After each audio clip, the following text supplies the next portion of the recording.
Assalamualaikum warahmatullahi wabarakatuh. Alhamdulillahirabbil alamin. Segala puji dan syukur hanya milik Allah Subhanahu wa taala semata, karena hanya dengan nikmat dan karunia-Nya kita semua bisa berkumpul kembali di siang hari ini untuk bersama-sama eh, mendengarkan kajian tematik yang insya Allah bisa bermanfaat untuk kita semua. Bulan Ramadan memang setiap tahun ada dan seumur hidup kita setiap tahunnya kita bertemu dengan bulan Ramadan. Tetapi walaupun setiap tahun kita bertemu dengan bulan Ramadan, ketika menjelang eh, bulan Ramadan tuh pasti ada pertanyaan-pertanyaan dari dalam diri kita masing-masing. Apakah yang harus kita siapkan? Sehingga di bulan Ramadan nanti kalau bisa ibadah yang kita lakukan optimal, ibadah yang kita lakukan berkualitas atau lebih baik lagi dibanding Ramadan di tahun sebelumnya. Nah, oleh karenanya di siang hari ini eh, kami memberikan kesempatan untuk wabil khusus jamaah Majelis Taklim Robani untuk mendengarkan kajian dari Ustadz Doni Amir Sagaf yang temanya adalah mempersiapkan diri untuk bulan Ramadan. Nah, Qadarullah, Alhamdulillah Ustadz Doni bisa apa namanya memberikan kajian, walaupun saya memberitahunya agak mendadak, mohon maaf Ustadz.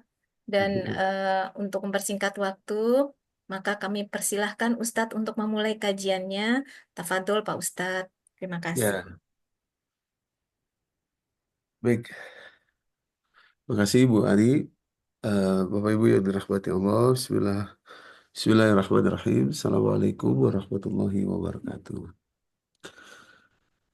Alhamdulillah. Alhamdulillahillazi anzala sakinata fi qulubil mu'minin liyazdadu imanan ma'a imanihim. Walillahi junudus samawati wal ard. Wa kana Allahu aliman hakimah.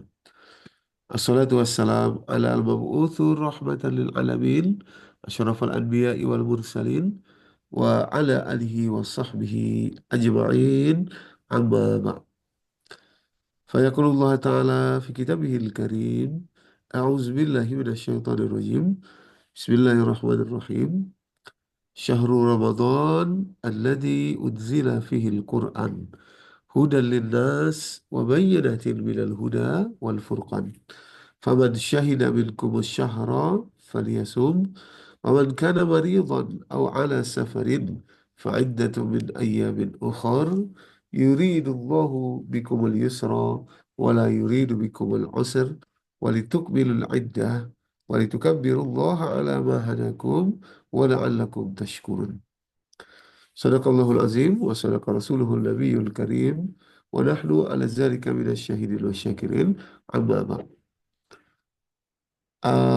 Ma'asyiral muslimin wal muslimat rahimakumullah, ibu dan bapak, para jamaah Majelis Taklim Rabbani dan juga para undangan ya dimanapun berada, alhamdulillah siang hari ini kita bisa uh, menyempatkan waktu uh, untuk sama-sama ingin belajar, sharing, bertukar uh, apa ilmu gitu mengenai bulan yang insya Allah dalam beberapa waktu lagi, kalau Allah mengizinkan, maka kita akan memasukinya, yakni bulan suci Ramadan. Tentu kita berharap berdoa agar Allah memberikan waktu, berikan kesempatan kita lagi dapat masuk bulan Ramadan tahun ini. Karena sebagaimana pengalaman yang kita pernah ya lalui mungkin ya, kalau kita ingat ya banyak juga orang-orang yang memang tidak Allah takdirkan masuk Ramadan. Ramadan kurang satu hari, maka ada juga bahkan yang kurangnya tinggal bilangan jam saja. Kalau memang tidak Allah takdirkan, maka eh, dipanggil oleh Allah Subhanahu Wa Taala atau wafat sebelum bisa masuk Ramadan. Tentu saja itu yang terbaik juga buat beliau-beliau, tapi kita berdoa berharap semoga Allah izinkan kita masuk bulan Ramadan tahun ini. Kalaupun tidak, semoga Allah terima eh, apa diri kita ya kembali ke sisi Allah dalam keadaan yang husnul khotimah. Salawat dan salam mari senantiasa kita sampaikan, kita curahkan kepada baginda Nabi Muhammad SAW.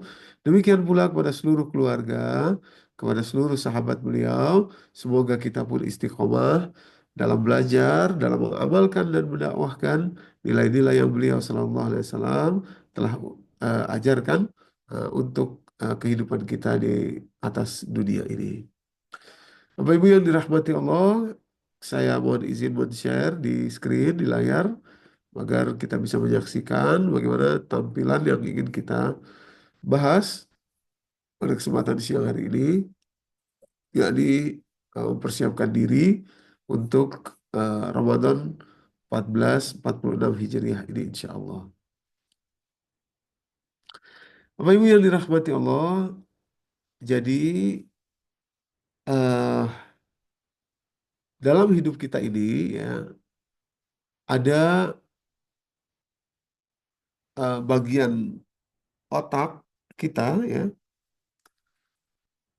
namanya medial prefrontal cortex ya medial prefrontal cortex ini dari namanya berarti berada di otak bagian depan di prefrontal cortex dan di pertengahan ya medial prefrontal cortex. Ini gambarnya jadi ada di bagian otak depan ya yang paling depan itu ya jadi prefrontal cortex dan ada di pertengahan adanya di sini. Saya boleh kasihkan apa tanda di situ, Ibu.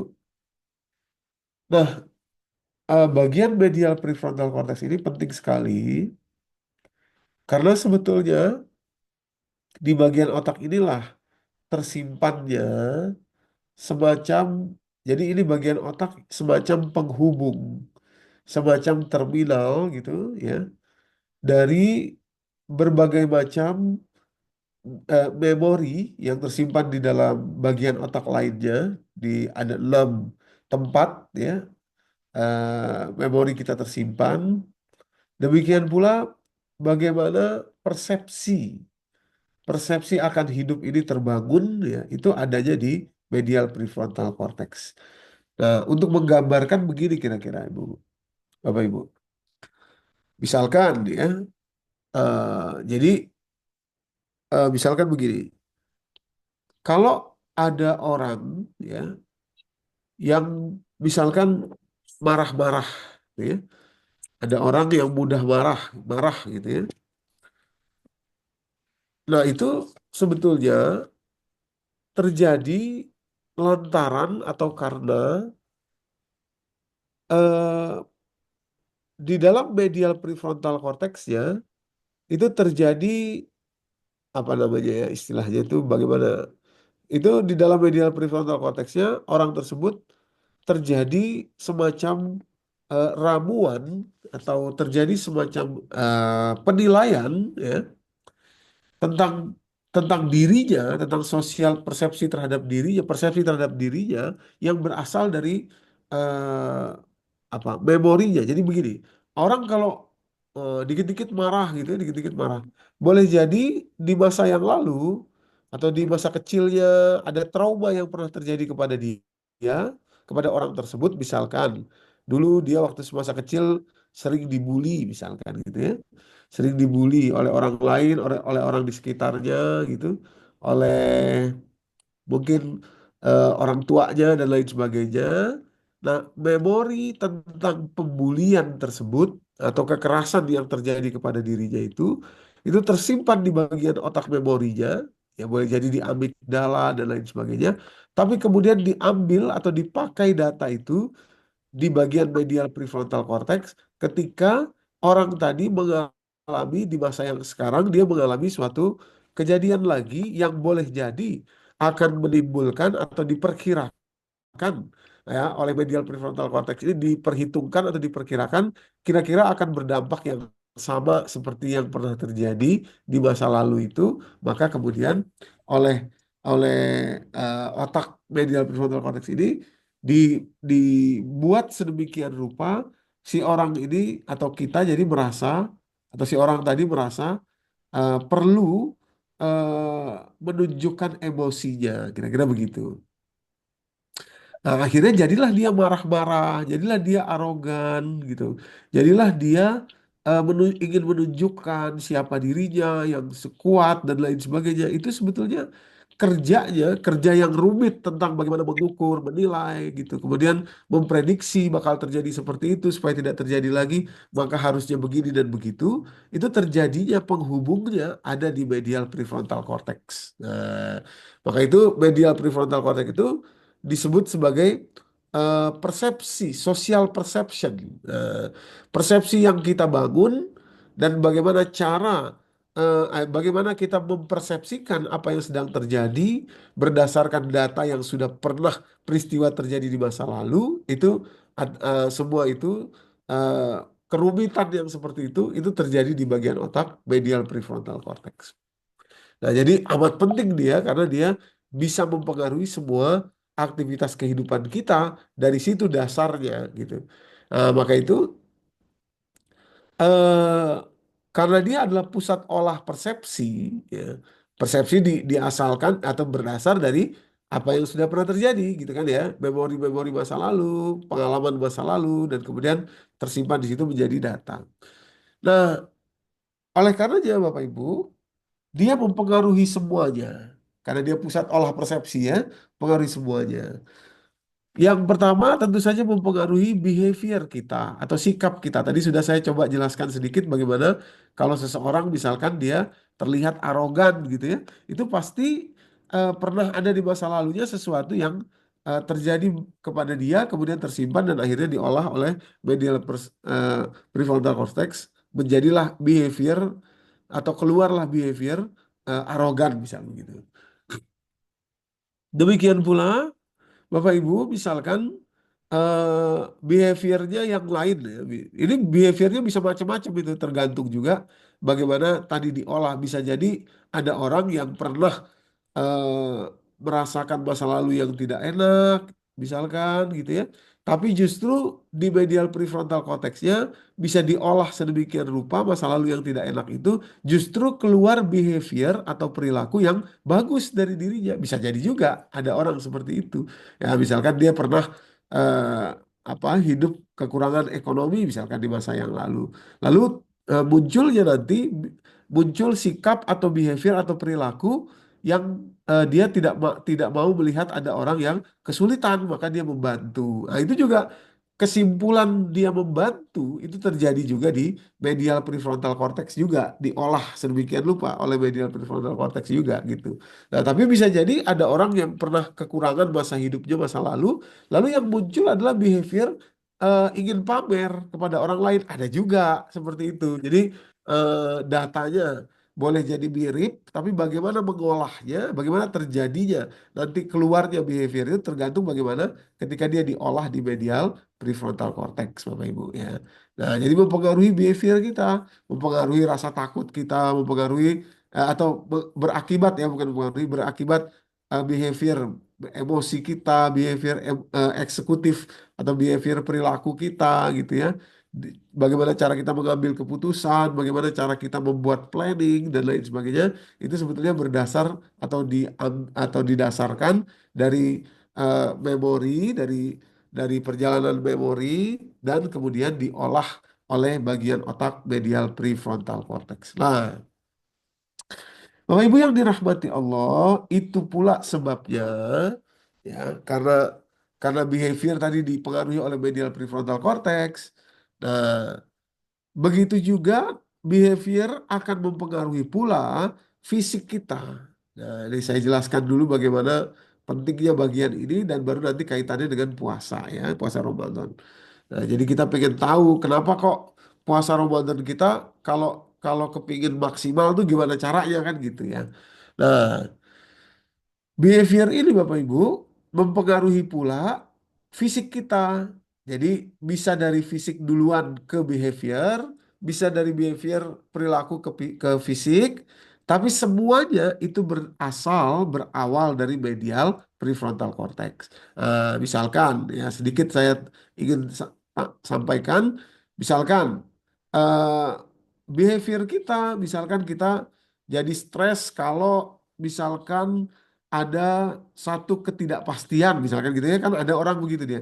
Kalau terdapat satu ketidakpastian, oh itu tingkat stresnya tinggi sekali. Dia nggak bisa, dia pengennya harus segala sesuatu tuh clear, ada sudah kepastian, ada planning, rencana. Nah, itu terjadinya itu di mana? Itu terjadinya itu di medial prefrontal cortex berdasarkan pengalaman-pengalaman masa lalu, berdasarkan pengalaman-pengalaman masa lalu baik yang enak maupun yang tidak enak. Nah, gitu ya.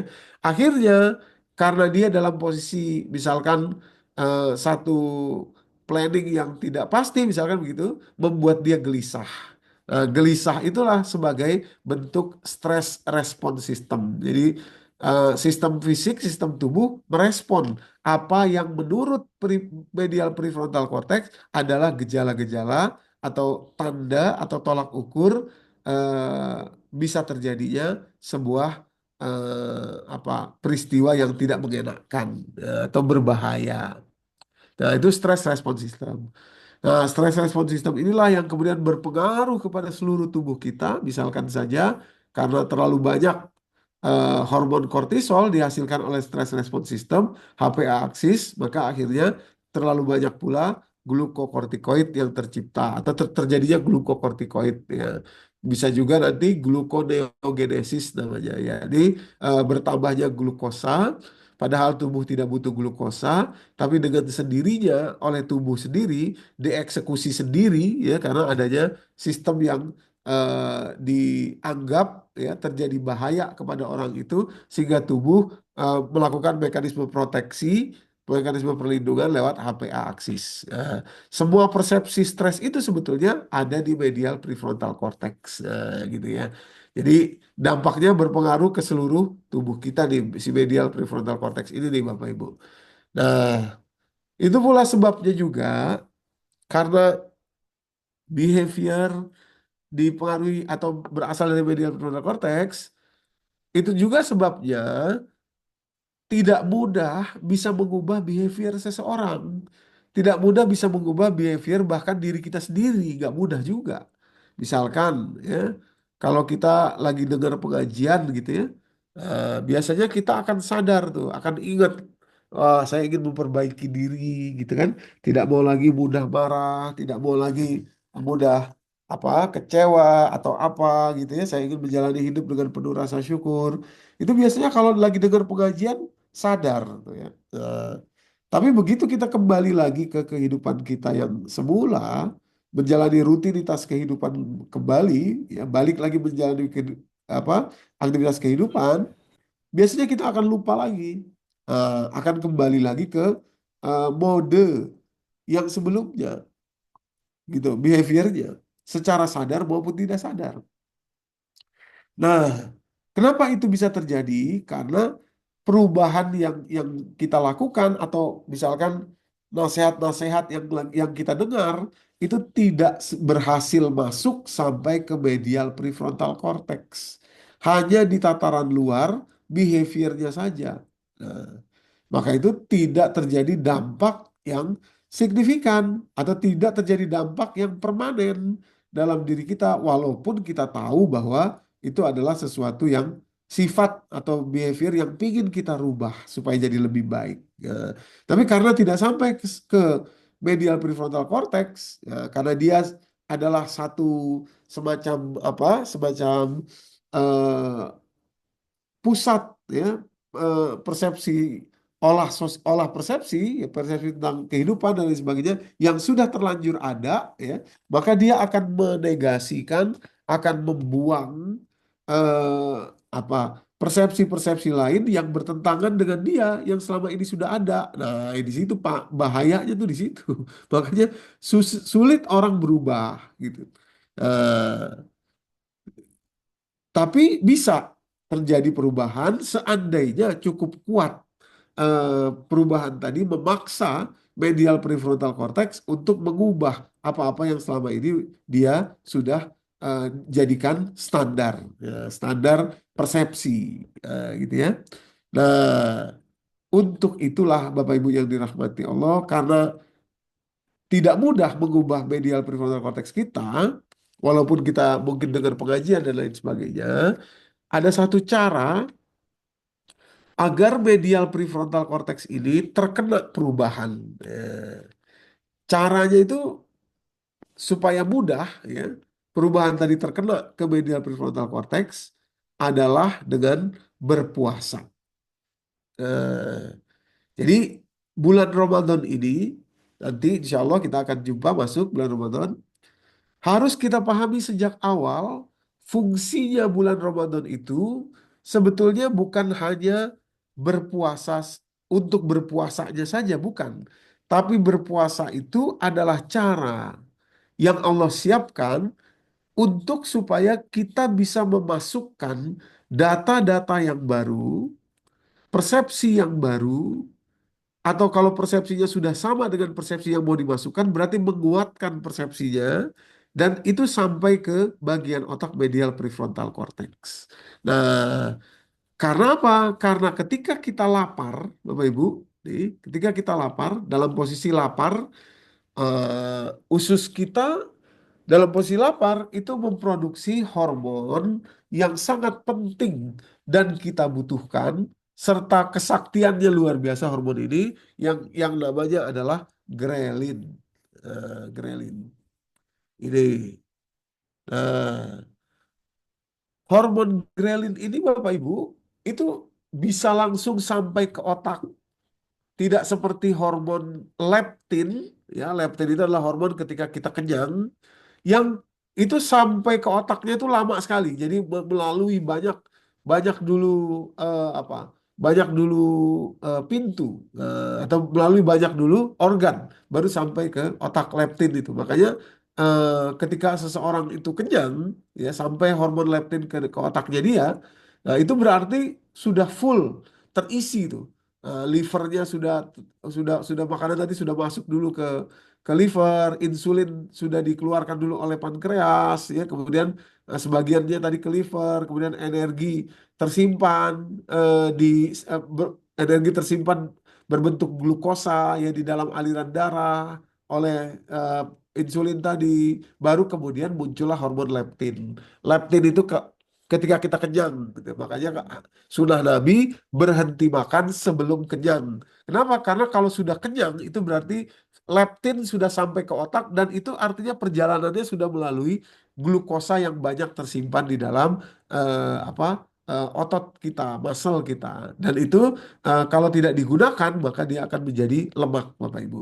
Nah, beda dengan grelin. Kalau grelin yang lapar tadi, hungry, lapar, dia eh, justru apa, segera masuk langsung sampai ke otak.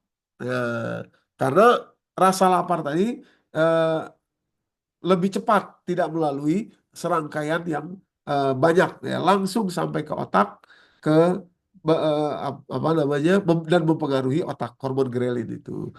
Apa yang terjadi kemudian dalam dalam otak kita ketika hormon grelin, ketika seseorang berpuasa tadi? Yang pertama, Bapak Ibu, ada beberapa hal yang terjadi. Yang pertama, hormon grelin tadi akan memicu tumbuhnya sel-sel otak yang sebelumnya tidak ada, itu bisa tumbuh sel otak yang baru. Nah, jadi ini tidak mungkin terjadi kalau tidak ada grelin, alias tidak mungkin terjadi kalau kita tidak lapar. Kalau tidak puasa, nggak mungkin. Artinya nggak mungkin tuh karena dari hormon grelinnya, ya. Bisa aja tumbuhnya sel-sel otak yang baru, misalkan dari apa? Dari cara yang lain gitu ya. Tapi dalam kehidupan sehari-hari maka harus berpuasa, nah, harus lapar, ya, sampai dalam waktu yang tertentu. Nah, nanti kita buka juga sedikit bahwa laparnya itu di siang hari. Kalau lapar di malam hari, tidak hormon grelin tidak akan eh, berfungsi dengan baik karena akan kalah dengan hormon yang lebih kuat, yakni melatonin, ya. Bapak Ibu. Nah, saya ingin mengatakan itulah sebabnya di bulan Ramadan ini kita diperintahkan berpuasa padahal dia bulan Al-Quran. Nah, jadi kalimatnya sebentar kita keluar, kita balik dulu. Kalimatnya surat kedua ayat 185 sebagai pedoman kita. Auzubillahiminasyaitonirrajim. Syahrul Ramadan, bulan Ramadan, allazi unzila fihil Quran, yakni bulan diturunkannya Al-Quran. Nah, lalu Allah katakan Al-Quran itu punya fungsi. Ya, fungsinya termaktub, tertulis bersamaan dengan datangnya bulan Ramadan. Yakni tiga fungsinya. Hudan linnas satu, wa bayyinatin minal huda dua, dan furqan tiga. Hudan linnas itu artinya petunjuk hidup. Wa bayyinatin minal huda artinya penjelasan dari petunjuk-petunjuk hidup tadi itu, penjelasan detail. Dan yang ketiga adalah furqan, pembeda. Nah, baru kemudian Allah katakan, faman syahida minkum syahra, kalau kalian jumpa atau masuk ke dalam bulan ini, syahra, syahra apa? Syahra allazi unzila fihil Quran. Yakni bulan turunnya Al-Quran ini. Kalau Anda jumpa bulan turunnya Al-Quran ini, maka wajib bagi Anda berpuasa di dalamnya. Gitu. Jadi wajib bagi Anda berpuasa di bulan turunnya Al-Quran. Ya, bagi orang beriman tentu saja maksudnya ya. Kita tahu nanti di ayat 183-nya yang diperintah adalah orang yang beriman. Gitu. Nah, jadi kalau Ramadan kita ingin maksimal, Bapak Ibu, tentu kita harus paham ini. Harus paham bahwa Ramadan itu adalah bulan Al-Quran. Maka kemudian Allah perintahkan kita untuk berpuasa. Jadi puasanya itu tidak lepas dari Al-Qurannya. Tidak lepas dari karena bulan ini bulan Al-Quran. Gitu. Maksudnya berpuasa adalah cara, ya, adalah cara agar Al-Quran bisa masuk dengan maksimal ke dalam diri kita, yakni tersimpan di dalam wadah, di dalam tempat yang memang kita miliki di tubuh kita ini, yakni adalah sel-sel otak kita. Nah, itu maksudnya. Jadi sel-sel otak kita itu wadah, ya, tempat di mana kita memasukkan Al-Quran di dalamnya. Nah, itu sebabnya wadah ini harus siap. Cara cara dia siap adalah dengan berpuasa, dengan banyaknya hormon grelin. Nah, jadi maksud saya ingin mengatakan, kalau seseorang berpuasa Ramadan, tapi tidak memasukkan Al-Quran ke dalam wadah yang sudah disiapkannya itu, ya, yakni dengan berpuasa tadi, alangkah ruginya. Padahal berpuasa adalah cara untuk supaya eh, isi Al-Quran masuk ke dalam diri kita lewat wadah tadi istilahnya, yakni bagian otak medial prefrontal cortex kita untuk menciptakan sosial persepsi yang baru bagi kita.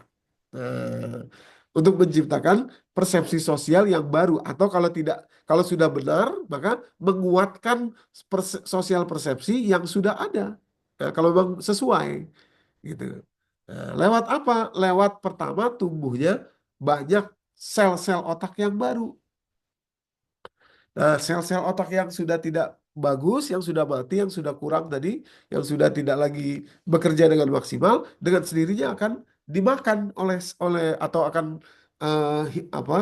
Termakan ya oleh sel-sel otak yang baru, namanya autophagy, ya, dimakannya itu berganti jadi sel otak yang baru, tumbuh sel otak yang baru. Nah, ketika sel otak baru itu tumbuh, nah disitulah kesempatan kita untuk memasukkan Al-Quran ke dalam sel otak yang baru ini, Bapak Ibu. Nah, maka itu eh, apa? Tidak ada waktu lain yang paling bagus dalam rangka kita menyiapkan medial prefrontal cortex kita memiliki sosial persepsi yang benar kecuali dalam bulan Ramadan ini. Ini yang paling baik. Itu yang pertama ya, kesaktian dari eh, medial prefrontal cortex atau MPC. Ya, jadi salah sekali orang kalau masuk Ramadan tapi tidak berinteraksi dengan Al-Quran. Karena justru berpuasa di bulan Ramadan itu adalah cara untuk supaya kita bisa berinteraksi dengan Al-Quran secara maksimal. Kemudian yang kedua, selain menumbuhkan bagian atau sel otak yang baru, Bapak Ibu, hormon grelin itu selain menumbuhkan ya, kalau tadi kan pertama menumbuhkan ini. Ya, ini silahkan nanti Bapak Ibu bisa baca di satu di satu jurnal atau majalah ya, namanya New Scientist. Ini majalah ini bagus sekali. Ada juga edisi cetaknya nih. Tapi kalau Bapak Ibu mau lihat edisi online-nya ada nih. Nah, itu bertanggal 25 April 2017. Ditulis oleh dokter namanya Claire Wilson dan di situ nanti ada beberapa hasil penelitian di mana grelin menumbuhkan eh, sel-sel otak yang baru. Yang kedua, nah ini ditulis oleh Dr. Anandia Mandal. Nah ini kalau ini juga di satu portal eh, apa eh, kesehatan atau apa buletin kesehatan News Medical Life Science. Itu ya di Amerika. Ini Dr. Anandia Mandal ini eh, menuliskan atau menurunkan artikel juga tentang grelin. Jadi grelin kata kata Dr. Anandia Mandal, pertama sekali sini ada beberapa kesimpulan yang saya screenshot ya. Grelin itu dihasilkan oleh tubuh seseorang manusia in early fetal development and promotes lung growth ya di awal sekali saat terjadinya pertumbuhan ya di jabang bayi di dalam kandungan gitu ya. Nah, itu terjadi pertama kali di situ. Hormon grelin disekresi atau dikeluarkan oleh tubuh seorang manusia ya dari apa dalam kandungan. Sehingga kemudian hormon grelin itu bisa lagi diproduksi kalau seseorang tadi dalam keadaan lapar ya. Jadi eh, ketika hunger, nah ini ya, in hunger eh, dia muncul lagi hormon itu. Eh, yang kedua di sini saya lingkari lagi ya. Grelin itu sangat dibutuhkan bagi pertumbuhan otak kita. Dan kata Dr. Anadia Mandal, study suggests, penelitian menunjukkan bahwa grelin ini bisa langsung memasuki bagian otak namanya hipokampus, bagian otak hipokampus of the brain di dalam otak kecil kita, dan bagian otak hipokampus. Grelin ini bisa langsung masuk ke situ, ke hipokampus. Dari darah bisa langsung masuk ke hipokampus. Dan apa yang terjadi ketika dia masuk ke bagian otak hipokampus? Dia mengubah, alters the connection between nerves. Dia mengubah koneksi di antara sel-sel di dalam otak kita. Eh, Mengubah koneksi yang sudah ada itu bisa terubah, bisa diubah oleh eh, hormon grelin ini. Nah, inilah yang kita temukan atau yang kita dapati Bapak Ibu di medial prefrontal cortex. Tadi kembali lagi ya, medial prefrontal cortex itu kan pusat olah persepsi sosial di situ ya. Kenapa kita merasa stres, kenapa kita merasa sedih, kenapa kita merasa kecewa dan lain sebagainya, itu diolah kesimpulan itu di medial prefrontal cortex. Dan cara pengolahannya adalah dengan terhubung ya ke bagian otak memori, terhubung ke bagian otak ini, terus menghitung kadar diri seseorang yang si manusianya tadi itu dan lain sebagainya. Akhirnya muncullah persepsi, ya, kesimpulan, ya, yang dihasilkan dari medial prefrontal cortex. Nah, ketika hormon grelin masuk ke bagian hipokampus, dia bisa mengubah koneksi itu, terubah oleh dia. Tentu supaya bisa mengubahnya, kita harus bisa memasukkan juga ke ke persepsi kita harus bisa juga menghadirkan alternatif koneksinya. Nah, itu maksudnya. Jadi sudahlah ada grelin ya karena lapar, lalu kita masukkan isi Al-Qur'an, persepsi Al-Qur'an. Misalkan saya mau kasih contoh begini. Misalkan kita kalau ada sesuatu yang kira-kira merugikan kita, biasanya persepsi sosialnya akan marah kita misalkan. Ya, marah. Ya. Kesel sama orang gitu misalkan ya, marah kita. Eh, atau misalkan suami istri lah misalkan begitu. Berantem, kesel, marah. Nah, sebetulnya dengan masuknya grelin pada saat kita berpuasa, lalu masuk juga persepsi Al-Quran bahwa marah itu hanya akan membuat orangnya jadi tercela. Nanti di situ kita lihat bagaimana contohnya Nabi Yunus marah, tercela jadinya. Nabi Yunus ya, bukan bukan kaumnya, Nabi Yunus ya. Padahal Nabi Yunus adalah nabi, sedang menjalankan tugas kepada kaumnya. Lalu kaumnya tidak tidak menghargai beliau. Lalu beliau tinggalkan kaumnya dalam keadaan marah. Yang dicela oleh Allah Nabi Yunusnya.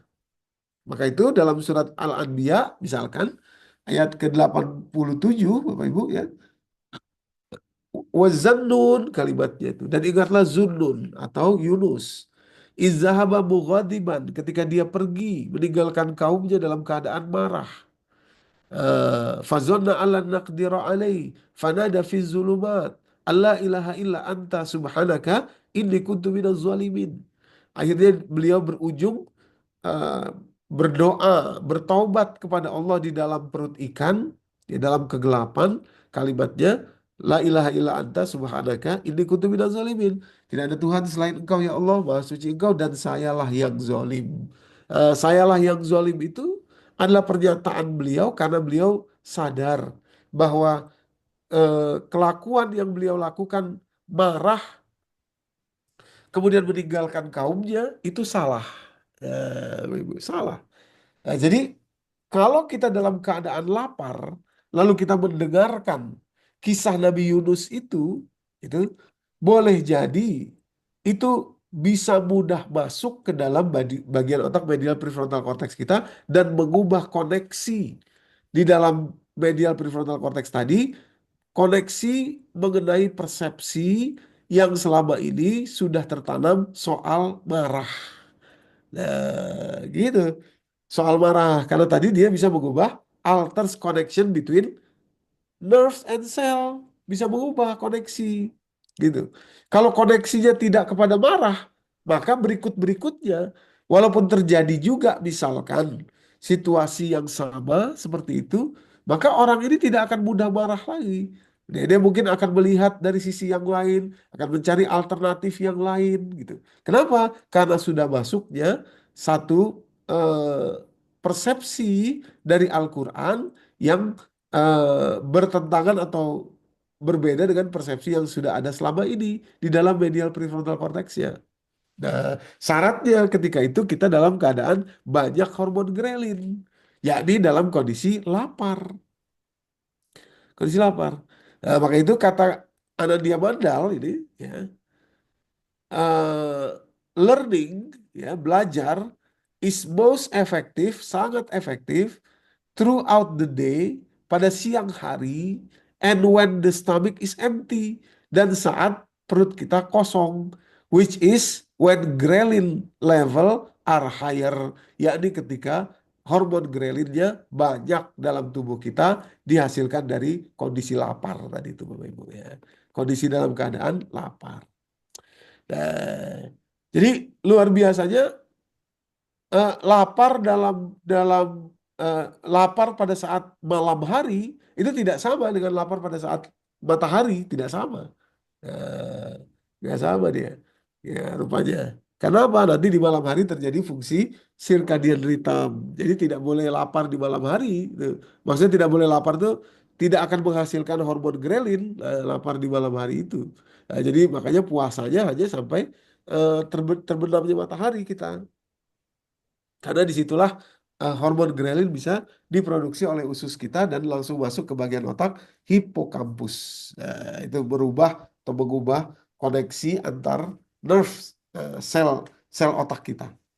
Ya, dan mengubah sosial persepsi sosial kita akan hidup ini.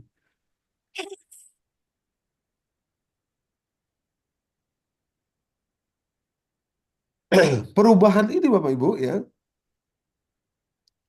eh, penting untuk kita lakukan ya bagi diri kita, bagi kehidupan kita penting untuk kita lakukan.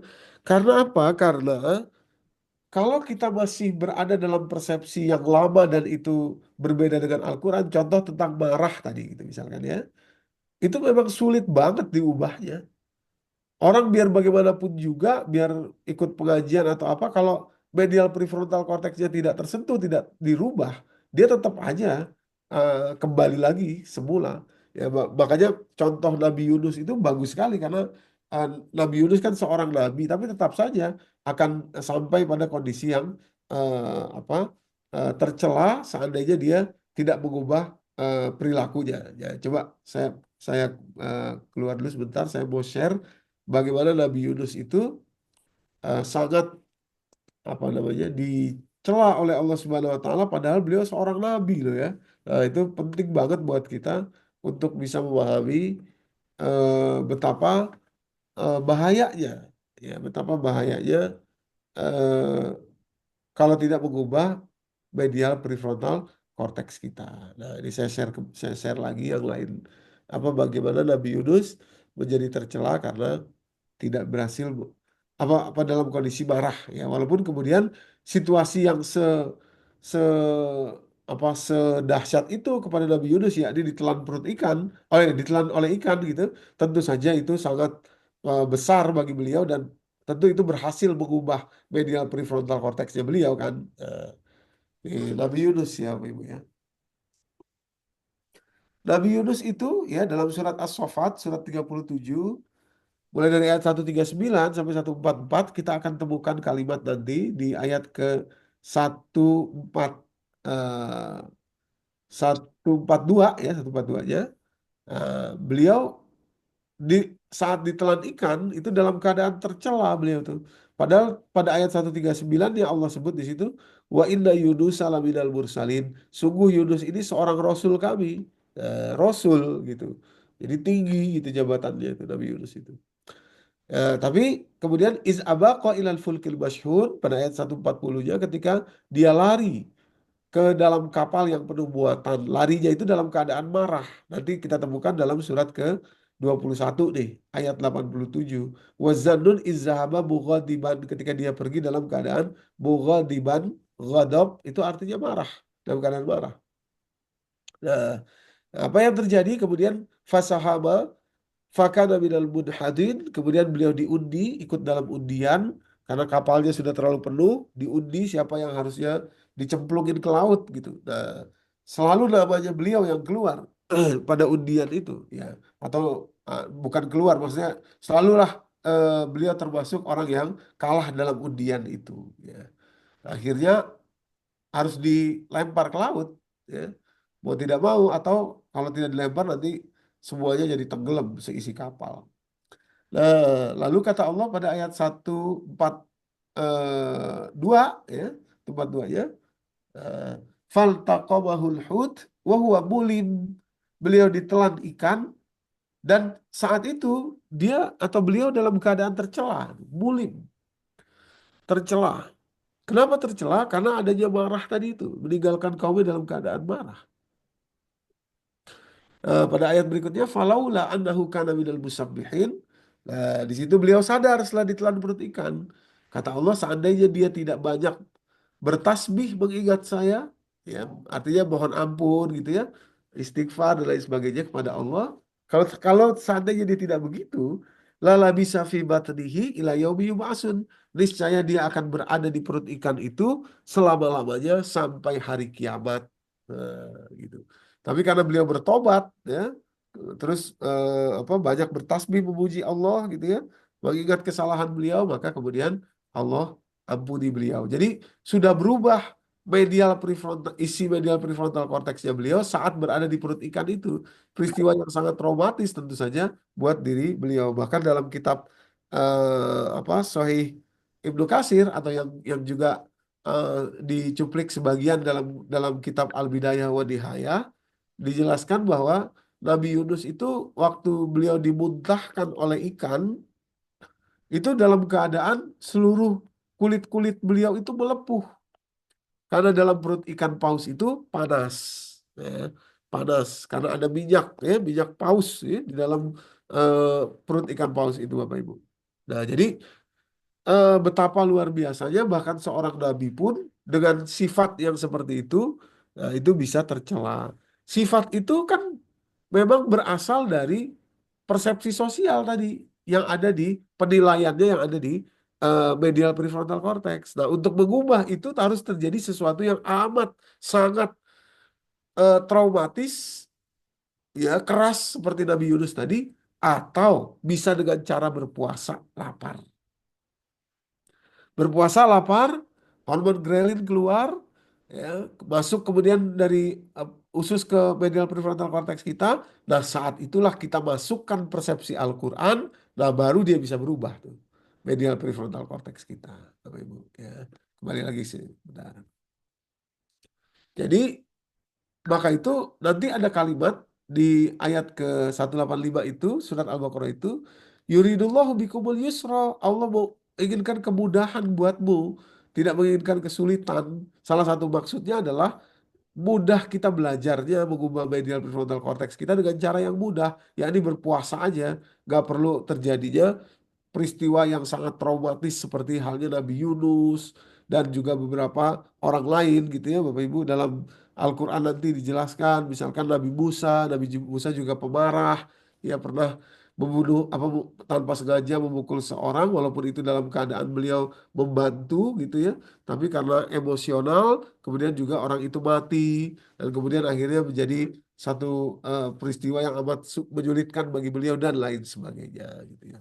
Nah, jadi maksudnya di sini puasa di disyariatkan dalam bulan Ramadan itu karena bulan bulan itu bulan diturunkannya Al-Qur'an, maka kita berpuasa. Maksudnya menyiapkan wadah tempat kita menerima Al-Qur'an gitu.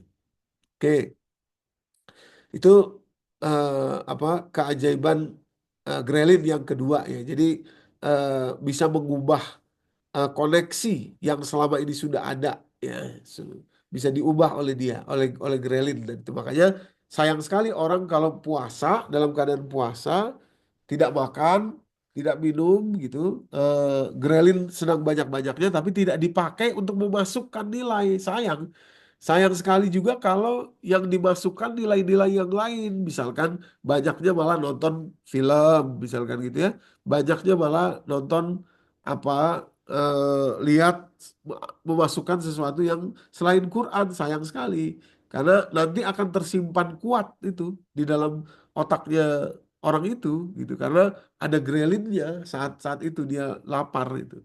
Nah, makanya makanya amat berbahaya itu kalau kita tidak pakai untuk Al-Quran. Gitu.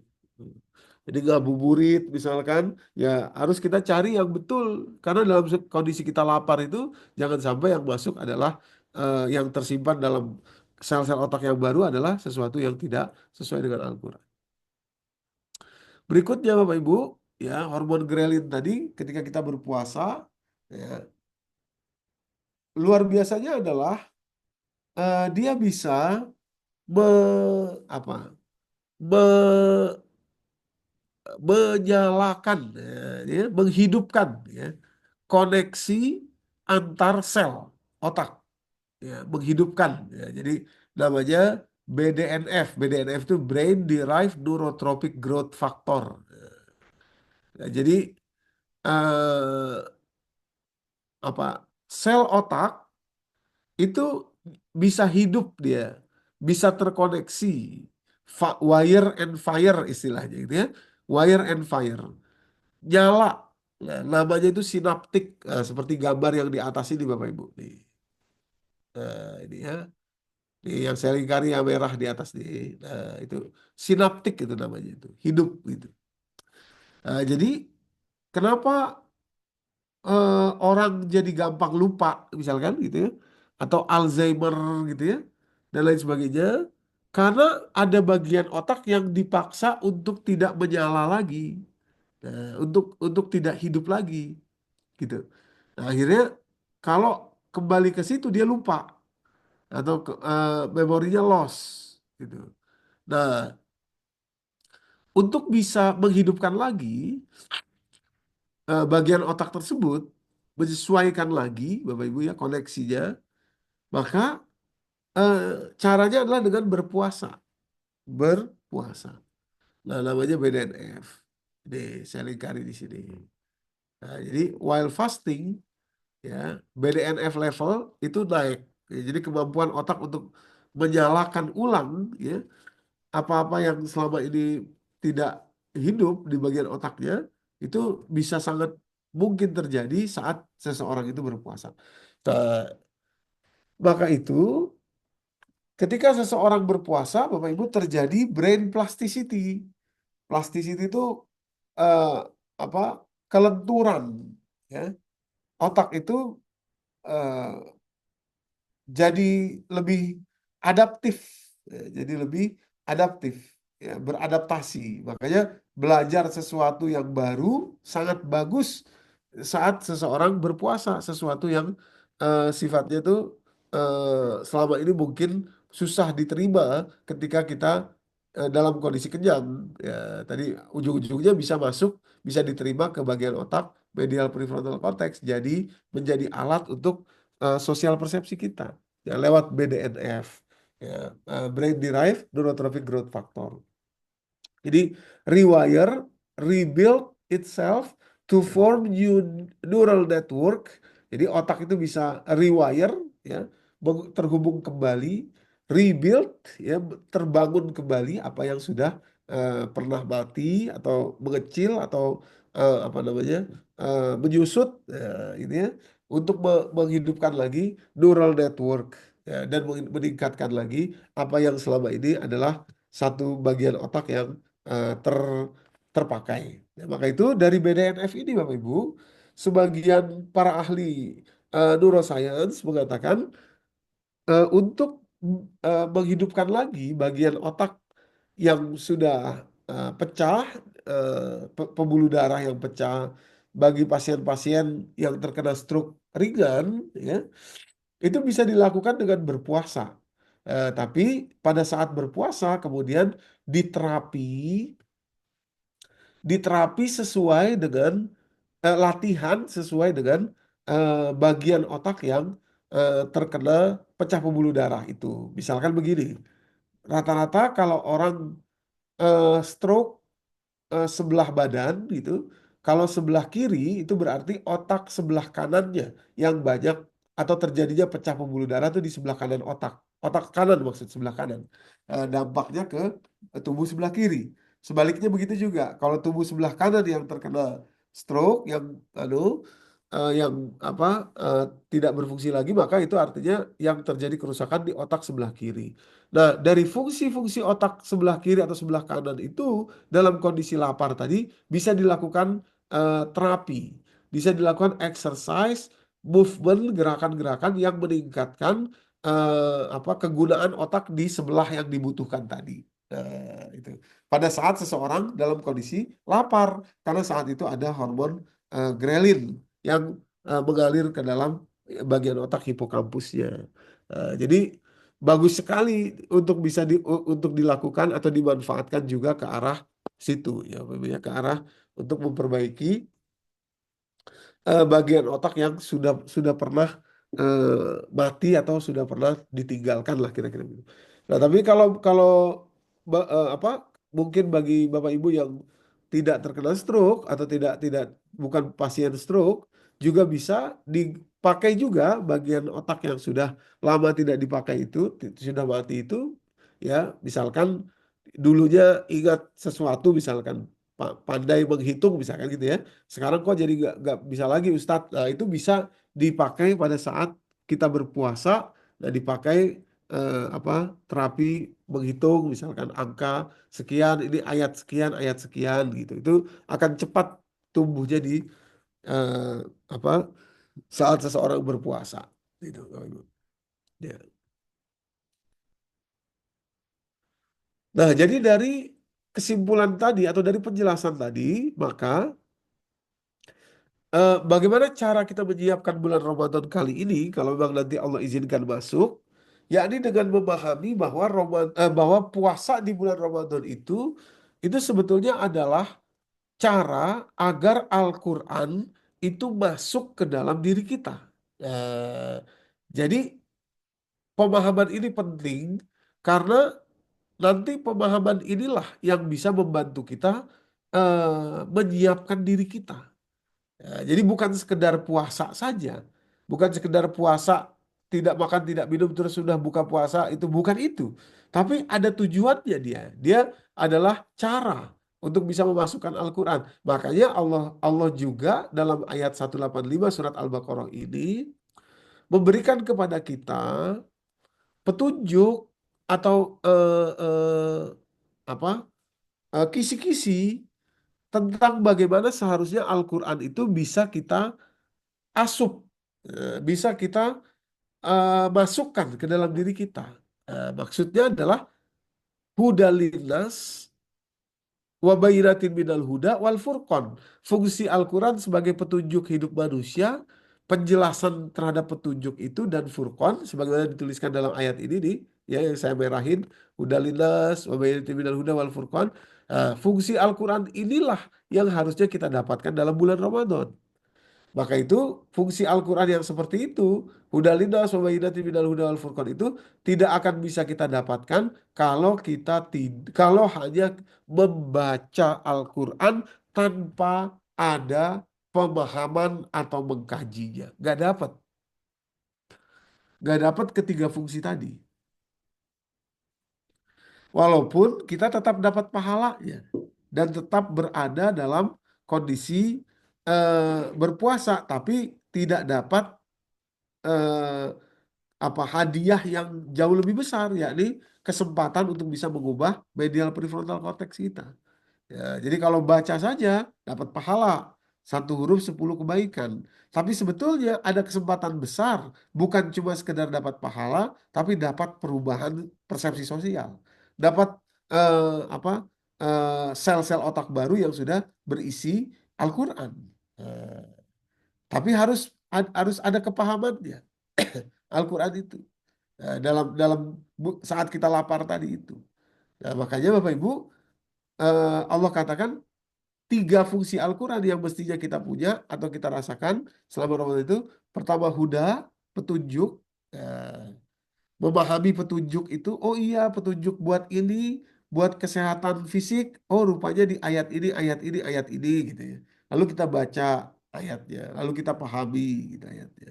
Nah, secara rinci nanti kita dengarkan penjelasan dari guru-guru kita, dari para ustadz ya, mengenai bagaimana solusi hidup kita, petunjuk untuk manusia ya, dalam surat ini apa petunjuknya gitu.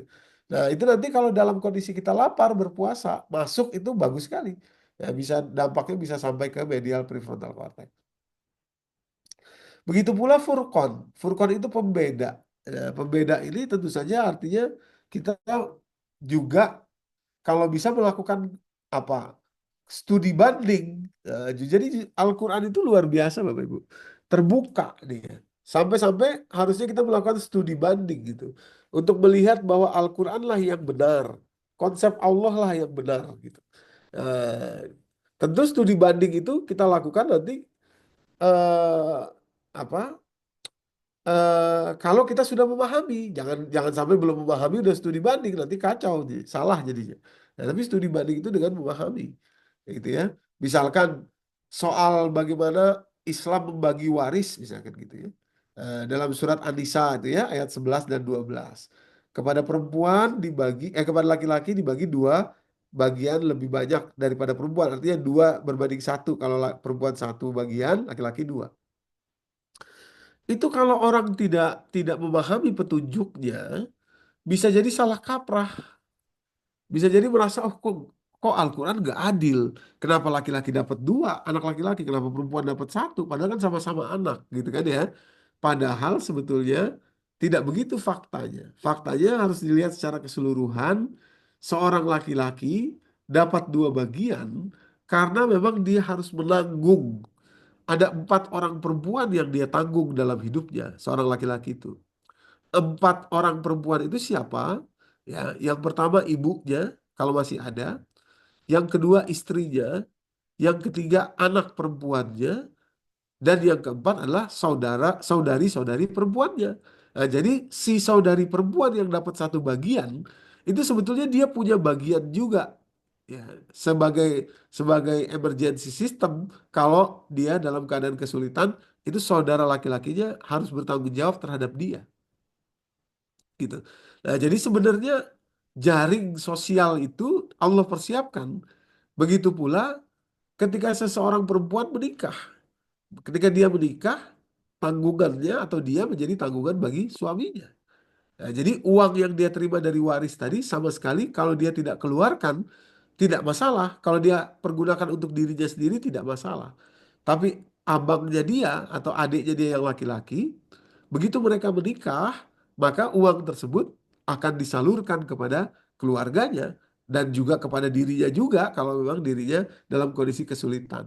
Nah, jadi sebetulnya perempuan dapat satu bagian itu jauh lebih banyak itu apa artinya daripada laki-laki yang dua bagian walaupun kelihatannya dua bagian. Kenapa? Karena dalam uang laki-laki tadi dia harus mengcover biaya-biaya, beban-beban hidup yang memang ditanggungkan kepada dirinya. Sementara si perempuan tadi, anak perempuan tadi tidak sama sekali. Dia bebas saja mau dia nggak pakai, mau dia pakai sendiri, nggak ada masalah. Dia tidak ada kewajiban. Kalaupun dia memberikan kepada suaminya, itu dihitung sebagai sodakoh.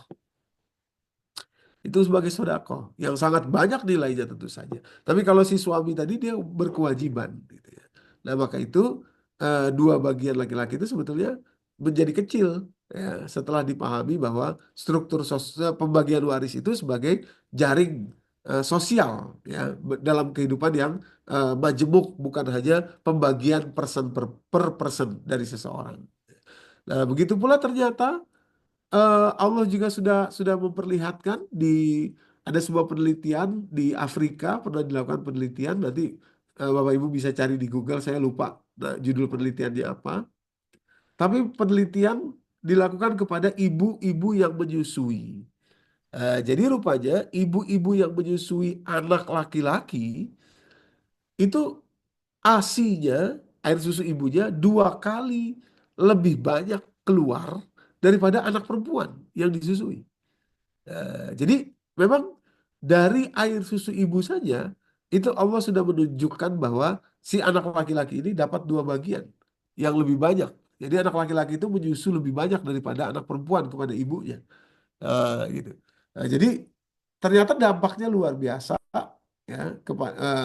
Setelah diteliti lebih jauh, memang laki-laki itu membutuhkan asupan lebih banyak daripada perempuan secara fisik. Nah, jadi kalau kalau orang tidak paham sistem itu, maka dia cenderung bisa menyalahkan Islam. Nah, tetapi kalau sudah paham wabayinatin penjelasan, ada penjelasan rinci mengenai sistem itu, baru bisa melihat furqonnya. Tadi kan petunjuk, ya, petunjuk itu tadi contoh waris. Tapi harus dijelaskan waris itu, oh rupanya dua bagian tuh maksudnya begitu. Ya, ternyata memang harus ditanggung secara keseluruhan. Artinya seorang laki-laki dapat dua bagian tuh karena dia banyak menanggung yang lainnya dan lain sebagainya. Baru kemudian menjadi furqon di bagian ketiga, baru kita lihat seandainya dibaginya rata, wah, sebetulnya tidak adil, ya, karena tadi jadi fungsinya jadi berantakan. Jadi tidak tertata dengan tatanan yang rapi yang baik. Jadi kehidupan sosial jadi berantakan, Bapak Ibu yang dirahmati Allah. Gitu. Nah disitulah kelihatan hukum Islam itulah yang terbaik, gitu ya. Disitulah kelihatan bahwa aturan Allah itulah yang terbaik dan tidak ada yang lebih tinggi lagi daripada itu. Gitu. Nah, jadi semua ini hendaknya kita dapatkan dalam sepanjang bulan Ramadan, gitu, sampai ke sana. Bukan cuma membacanya saja, tapi sampai kepada furqonnya. Nah, jadi tahap pertama hudanya, kemudian bayyinat penjelasannya, baru kemudian furqonnya kita dapatkan. Nah, disinilah pentingnya Bapak Ibu sejak awal itu kita punya manajemen waktu terhadap Ramadan, selama Ramadan, manajemen waktu dalam rangka berinteraksi dengan Al-Quran. Ya, jadi berinteraksi dengan Al-Quran saja itu apa? Kalau membaca saja tidak dapat semuanya tadi seperti yang Allah harapkan tadi, ya, dalam surat kedua 185. Apalagi kalau tidak bersentuhan dengan Al-Quran. Wah, ini lebih lebih kacau lagi karena sejak awal memang itu bulan Al-Quran lalu diperintahkan puasa sebab puasa itu menyiapkan wadah untuk masuknya Quran. Nah, jadi supaya Al-Quran betul-betul bisa masuk, ya ketiga fungsi Quran tadi huda linas wa bayyinatin minal huda dan furqannya masuk, maka sebaiknya kita membagi waktu kita menjadi tiga. Yang pertama, silahkan lanjut kita membaca, walaupun tanpa paham, ada tadarus, misalkan, boleh, gak masalah, silahkan. Dapat pahala, dapat juga kebaikan-kebaikan yang lainnya dari membaca Al-Quran, walaupun tidak paham. Tapi jangan puas sampai di situ saja. Jangan berhenti di situ saja, Bapak Ibu. Lanjutkan kepada yang kedua, yakni huda dan bayyinatin minal huda, penjelasan yang ada nanti dalam kajian-kajian tadabbur Al-Quran. Ya, membuka seperti itu penjelasannya. Oh, ini maksudnya ini. Oh, ini kenapa adanya seperti ini. Oh, aturan Allah begini itu dampaknya begini. Ya, itu. Itu mesti dibuka, ditadaburi sehingga kita menemukan bayinat, penjelasan penjelasan di dalam isi Al-Quran yang kita baca tadi itu gitu ya. Eh, Baru kemudian dapat furqan yang ketiga, yakni ketika kita menganalisis satu bentuk persoalan, persoalan hidup. Ya, tadi seperti misalkan salah satunya waris tadi ya, waris tadi. Nah, rupanya begitu kita teliti dengan baik, baru kita oh iya, ternyata hukum Islam itu melihat secara umum, melihat secara lebar, secara lebih luas. Nah, baru kita paham, oh iya, Islam punya sistem yang amat luar biasa. Nah, itu namanya furqan. Sampai ke sana harusnya kita dapat oleh-oleh dari Ramadan itu. Sehingga kita keluar Ramadan, banyak persepsi yang berubah dan tersimpan di bagian otak medial prefrontal cortex kita, Bapak Ibu yang dirahmati Allah.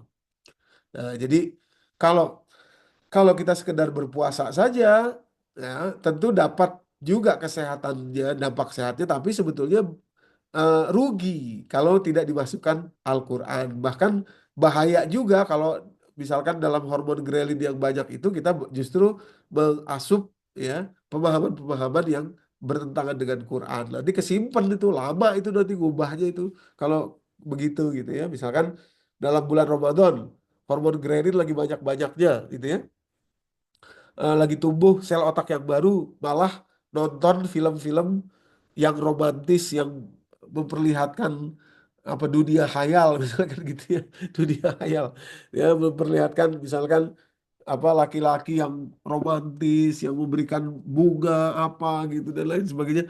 Itu bahaya, nanti bisa terbangun persepsi sosial bahwa harusnya dia juga punya kehidupan yang seperti itu, akhirnya menuntut yang terlalu berlebihan kepada suaminya misalkan begitu, gara-gara nonton nonton film yang sebetulnya apa drama gitu ya, artinya yang itu melodrama gitu ya, yang tidak ada sebetulnya, jadi dibuat begitu.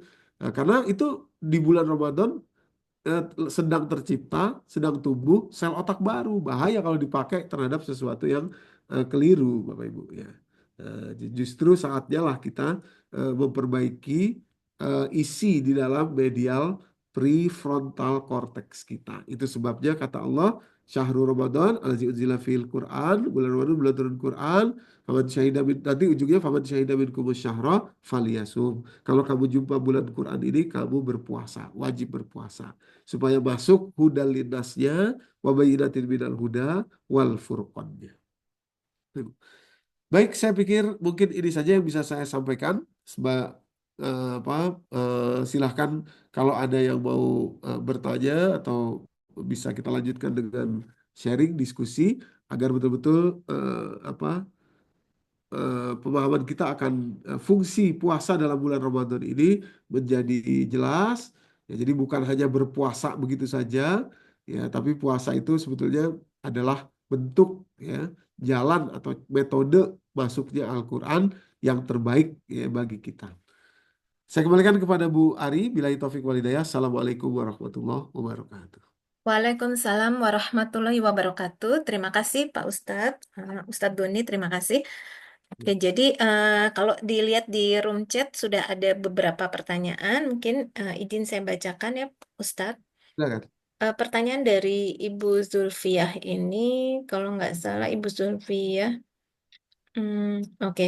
Em, Assalamualaikum. Kenapa di bulan Ramadan kok justru sebagian dari pengajian, sebagian besar dari pengajian-pengajian itu tutup sementara. Jadi memang kan di bulan Ramadan itu kan mungkin tadi Ustadz ada Heeh, kegiatan-kegiatan tadarus-tadarus ya, heeh. sehingga sebagian dari apa majelis taklim itu memutuskan untuk apa meliburkan itu ya, meliburkan kajian gitu ya. Mungkin itu Iya, maksudnya gitu. Jadi mungkin itu maksudnya tadi pertanyaannya. Eh, iya.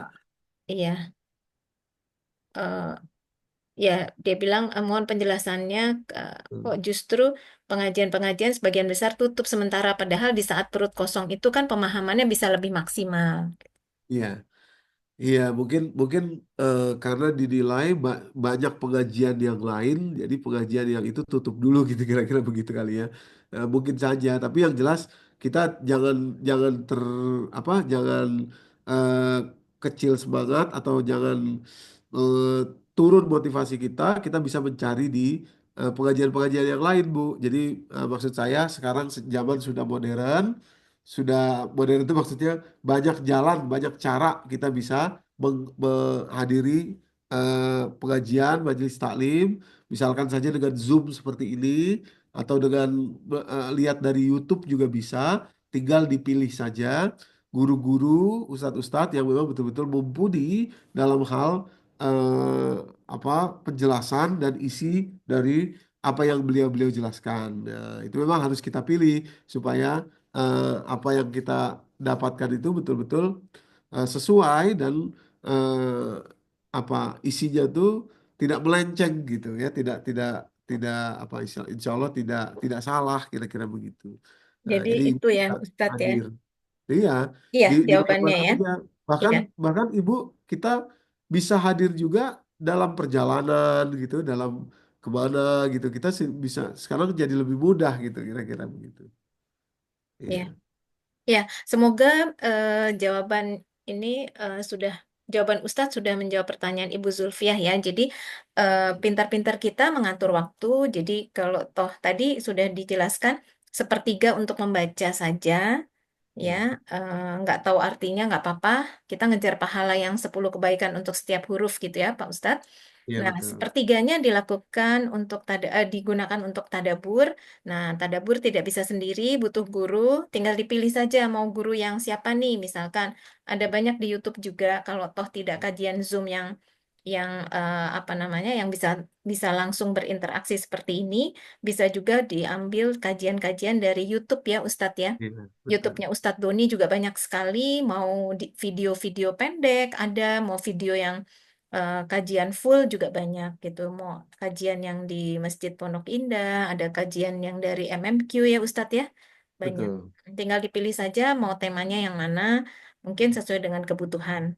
Nah, kemudian mungkin yang sepertiganya itu ya Ustadz ya, kalau itu dilakukan sendiri ya, kalau yang sepertiganya menganalisis Oh iya. skan petunjuk itu sesuai kebutuhan. Iya betul sekali. Itu kita analisis berdasarkan real kehidupan yang sedang kita hadapi, sehingga nanti dampaknya lebih berkesesuaian terhadap kebutuhan kita. Tentu saja mungkin dalam perjalanan 1 bulan itu misalkan kita butuh petunjuk lebih jauh, kita bisa bertanya kepada guru-guru, kepada ustadz-ustadz, walaupun mungkin kalau saya pribadi kalau ditanya kadang-kadang waktunya butuh lama karena mungkin ada kegiatan ini kegiatan itu akhirnya lupa, ya wajar aja, wajar sih gitu. Maksudnya mohon mohon dipahami, tapi setidaknya kita punya arahan semacam eh, ini kenapa saya ambil seperti itu berdasarkan istilahnya project based learning. Itu adalah metode belajar yang sangat ampuh sekarang itu dipakai di mana-mana, yakni belajar lewat project. Ya, belajar lewat project itu adalah kita punya project khusus diri kita sendiri, lalu kita cari itu bagaimana solusinya dan lain sebagainya, itu masuknya lebih melekat dalam medial prefrontal cortex kita. Project based learning. Anak-anak di sekolah-sekolah internasional, sekolah-sekolah yang menerapkan banyak kurikulum yang bagus ya sekarang itu metodenya gitu, project based learning. Jadi mereka membuat project, dari situ mereka belajar hukum fisika, hukum apa dari projectnya itu. Nah, itu yang akan tertinggal lama dalam diri mereka. Jadi supaya di Ramadan ini kan bulan belajar tadi Al-Quran, supaya pembelajaran kita betul-betul masuk, maka project based learning itu juga penting bagi kita untuk melakukan secara apa namanya personal, nah, kira-kira begitu. Baik, terima kasih Ustadz. Kita masuk ke pertanyaan berikutnya, yaitu Ya, tadi kan Ustadz menjelaskan bahwa Allah itu sudah menyiapkan wadah ya di bulan Ramadan ini sehingga mempermudah kita ketika kita mempelajari Al-Quran ya nilai-nilai Al-Quran yang kita ingin masuk atau eh, betul. apa mempengaruhi kita dalam kehidupan kita itu bisa lebih mudah masuk. Nah, cuma di sini kan syaratnya tadi ya hormon Grelin. grelin tadi harus keluar. Nah, itu puasa. Nah, Ya, di sini pertanyaannya adalah ketika puasa itu lapar itu terkadang justru mengantuk gitu. Nah, ya, bagaimana ya supaya menghindari itu gini? Karena kan mungkin mengantuk itu kalau kita baca itu mungkin salah satunya karena oksigen kurang ya Ustadz ya. iya, Nah, betul. ini saya diskusi aja nih Ustadz sekalian ya. Apakah oksigen yang kurang ini mungkin bisa diantisipasi dengan minum yang banyak ya ketika buka puasa dan sampai dengan sahur ya? Karena dengan Iya, air yang banyak itu mungkin nggak itu apa ya memperbanyak asupan oksigen gitu. iya. Oke, jadi begini Bapak Ibu, kenapa kita jadi ngantuk lemes ketika lapar? Sebetulnya pertama, karena kebiasaan tubuh kita mengasup energi itu dari glukosa, dari gula. Eh, Gula itulah yang terkandung juga dalam karbohidrat. Maka itu ketika tidak ada asupan gula atau apa asupan simpanan gula karbohidrat tadi tidak bertambah, maka tubuh kita menjadi merasa tidak mendapatkan energi. Padahal kalau kita lanjutkan terus sampai apa tubuh ini akhirnya men-switch ya, menukar cara mendapatkan energi tadi tidak lagi dari glukosa, maka dia akan mengambil energi dari lemak. Namanya keton atau ketosis namanya. Nah, eh, maka itu sebetulnya sangat baik sebelum masuk bulan Ramadan, kita latihan dulu puasa di bulan Sya'ban. Nah, itulah kenapa Nabi Muhammad itu bulan yang paling banyak beliau berpuasa selain Ramadan tentu saja adalah bulan Sya'ban. Nah, jadi beberapa hari ke depan ini bolehlah kita satu, dua, atau berapa kali puasa. Supaya sudah latihan untuk menggeser sedikit banyak asupan tenaga kita kepada keton. Nah, yang kedua, yang harus kita perhatikan supaya tidak lemes adalah saat kita berbuka dan sahur itu jangan jangan banyak memakan, jangan banyak mengasup eh, karbohidrat dan gula supaya tetap tubuh kita yang sudah tadi apa bisa mengambil asupan energi dari lemak akan terus ke sana. Jadi sangat bagus kalau misalkan kita dalam berbuka itu justru banyak memakan protein. Jadi makanya ada kalimat yang sering kita dengar berbukalah dengan yang manis itu sebetulnya tidak benar dan itu bukan hadis. Itu tidak ada hadis yang seperti itu dan itu berbahaya. Ya, karena apa? Pernah banyak terjadi kasus, tidak banyak sih, ada beberapa yang saya tahu kasus eh, orang itu justru jantungnya bisa kolaps ketika berbuka puasa dengan yang manis. Nah, jadi bagi orang penderita aterosklerosis atau penyempitan pembuluh darah di jantung, begitu dia tidak makan gitu ya, tidak ada asupan glukosa selama 14 jam kurang lebih, tiba-tiba dia ingin ingin mengamalkan apa yang dia pikir itu hadis. Akhirnya dia bikin teh manis. Teh manis dia minum, otomatis asupan glukosa yang sangat banyak itu membuat tiba-tiba pankreas harus bekerja dengan luar biasa karena kan harus mengeluarkan insulin untuk segera mengantisipasi glukosa yang masuk. Nah, itu akan berdampak pankreas tadi meminta asupan oksigen darah dari jantung yang sangat banyak. Akhirnya jantung dipaksa untuk bekerja lebih keras. Nah, disitulah terjadinya kolaps jantung karena tadi sudah ada kolesterol yang cukup banyak serta asam lemak di aliran darah orang tersebut yang menjadi plak. Nah, akhirnya terjadi serangan jantung. Dan itu sangat berbahaya bagi penderita aterosklerosis karena boleh jadi tidak bisa recover lagi dari peristiwa itu. Nah, jadi tidak betul sebetulnya berbuka puasa dengan yang manis. Ya, justru lebih bagus berbuka puasa dengan elektrolit. Ya, elektrolit itu ada di air kelapa, elektrolit. Itu bagus karena itu akan apa namanya mempercepat hidrasi kita yang selama 14 jam apa dehidrasi tadi ya, kekurangan cairan yang juga berdampak kepada oksigen. Nah, jadi kenapa kenapa kita mengantuk di puasa itu? Sebetulnya bukan karena oksigennya, bukan karena minumnya kurang saja, bisa jadi karena minumnya kurang, jadi apa eh, darah di oksigen itu tidak mengalir dengan baik ya. Tapi karena banyaknya oksigen yang diambil dalam rangka tubuh ini berjaga-jaga sebab selama ini proses pengambilan energi kita berasal dari glukosa, glukosa tidak masuk, maka kemudian tubuh merasa ini ada sesuatu emergensi. Jadi untuk di butuh untuk di eh, latih pelan-pelan supaya dia bisa mengubah dari glukosa menjadi lemak gitu ya. Itu juga sebabnya Bapak Ibu, kalau Bapak Ibu perhatikan ya, kalau kita puasa itu biasanya lemes dan ngantuknya itu di puasa-puasa awal gitu ya.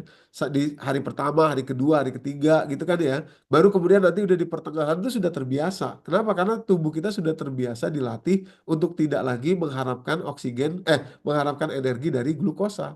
Nah, kalau itu bisa kita awali sebelum masuk Ramadan, nah di Ramadan kita sudah terbiasa. Kira-kira begitu. Kalau Baik, bisa. terima kasih Ustadz untuk jawabannya. Jadi udah komplit sekali nih, mudah-mudahan menjawab pertanyaan Ibu Susi ya tadi ya. Jadi alangkah baiknya dilatih puasa sejak dini di bulan Sya'ban ini sehingga sudah membiasakan untuk mengambil energinya bukan dari glukosa tapi dari keto tadi ya Ustadz ya.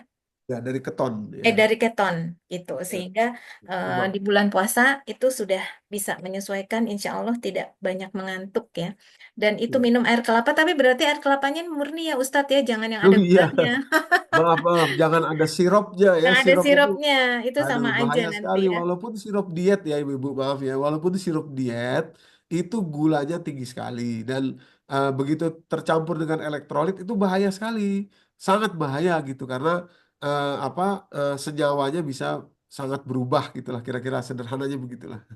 Jadi murni, kelapa murni tidak pakai gula, tidak pakai sirup. Kira-kira Iya begitu. beli di tukang kelapa langsung tapi sekarang Betul. ada kok Ustadz di GoFood itu ada. Mm-mm. Iya, Baik, ada juga iya air kelapa murni yang di botol gitu ya, iya yang sudah di betul. botol. Saya sering beli juga. Terima kasih Ustadz. Pertanyaan Ya, berikutnya dari Bu Ani ini untuk memudahkan proses pemindahan sosial di saat hormon grelin tinggi di siang hari, bagaimana dengan kegiatan malam hari di bulan Ramadan dengan memperbanyak sholat dan zikir. Nah, jadi kan di apa memang yang efektifnya di siang tadi ya Ustadz menjelaskan ya. ya. Nah, Jadi kalau malam itu walaupun apa namanya, walaupun lapar, lapar, tapi kalau malam itu beda ya Ustadz ya ada efeknya ya. dampaknya, betul, Tidak ya. membuat apa untuk belajar itu tidak sebagus, tidak seefektif ketika siang hari. Nah ini Betul. pertanyaannya Bu Ani adalah bagaimana kegiatan malam hari itu eh, sebaiknya diisi dengan apa gitu ya kurang lebihnya. Apakah dengan Iya, sholat ya qiyamul lail, kemudian zikir, terus zikirnya tuh apa saja, misalnya contoh-contohnya ya yang bagusnya. Kemudian misalkan zikir misalnya 10 malam pertama istighfar, apakah ada aturan-aturan seperti itu Ustadz? Misalkan zikir di 10 hari pertama ini, zikir di 10 hari kedua dan sebagainya, atau itu hanya kita boleh pilih aja gitu. Sebenarnya nggak ada dalil yang khusus mengenai zikir. Mohon iya. dijelaskan. Terima kasih. Iya, jadi eh, ada dua hadis yang hampir mirip gitu ya. Jadi yang pertama, man soma Ramadhana imanan wa ihtisaban ghufira lahu ma taqaddama min zambi. Lalu beberapa eh, lembar berikutnya, man qoma Ramadhana imanan wa ihtisaban. Tadi soma itu puasa, dan qoma itu beribadah sholat ya di malamnya. Ya, jadi sebetulnya yang terbaik dilakukan di malamnya itu adalah sholat. Kenapa sholat ini penting atau baik dilakukan? Sholat itu sebetulnya memang juga adalah mekanisme untuk membuat lancarnya aliran darah kita, wabil khusus kepada bagian otak, pada bagian otak suprachiasmatic nucleus atau SCN. Nah, itu sebabnya sholat tarawih itu sebetulnya asal katanya adalah relax. Sholat yang rileks. Jadi sholat tarawih itu dilakukan di malam hari itu rileks, pelan-pelan. Maksudnya sholat lama, sujudnya, rukunya gitu ya. Kemudian sudah selesai antara sholat, juga ada jeda waktu lama gitu. Kemudian sholat lagi gitu, santai, rileks. Awalnya tuh begitu. Nah, justru sangat keliru kalau kemudian sholat tarawih itu cepet-cepet. Nah, itu sangat keliru sekali. Nah, kenapa? Karena penting bagi tubuh kita untuk bisa membakar energi yang baru saja masuk saat kita iftar berbuka puasa tadi, dan juga sepanjang malam tadi, ya dengan exercise, dengan olahraga yang dilakukan itu adalah sholat tadi, ruku, sujud, itu membakar energi, membakar kalori dalam jumlah yang baik.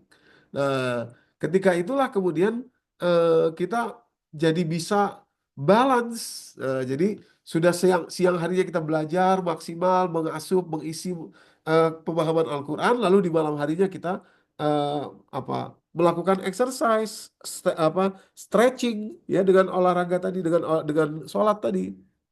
Nah, disitulah pentingnya gerakan sholat yang lurus, yang tumak ninah gitu ya, yang lama supaya betul-betul masuk ke dalam tubuh kita. Jadi santai saja, relax sholatnya. Namanya tarawih justru. Nah, jadi tarawih itu artinya relax. Yang kedua, dalam sholat dalam malam hari kita melakukan zikir, yakni istighfar. Nah, wabil khusus di waktu sahur. Ya. Waktu sahur itu adalah waktu khusus yang memang Allah dedikasikan bagi kalimat istighfar, Bapak Ibu. Ya, justru ya. Mana dalilnya? Surat ketiga Ali Imran ayat ke-17. Boleh mungkin mohon bantuan Bu Ari, kita bacakan terjemahnya Bu. Ayat 17 dari surat ketiga, mengenai nanti ada perintah untuk istighfar di waktu sahur, di waktu ashar. Surat Ali Imran ayat 17. 17. Baik. Ya. Bismillahirrahmanirrahim.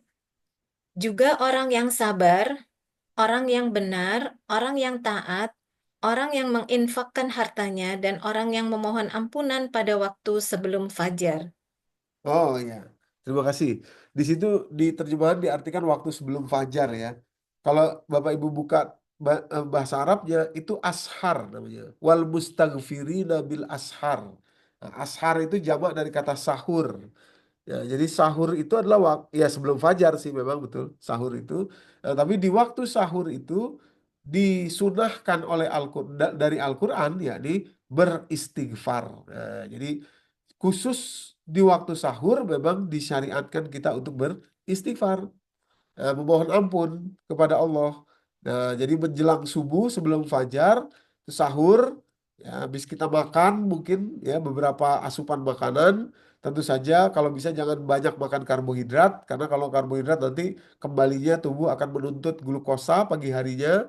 Jadi kalau ibu-ibu bapak-bapak perhatikan, kalau kita makan besar di waktu sahur nanti cepat laparnya tuh di di siangnya gitu ya, karena tadi dia kembali ke sistem glukosa dia.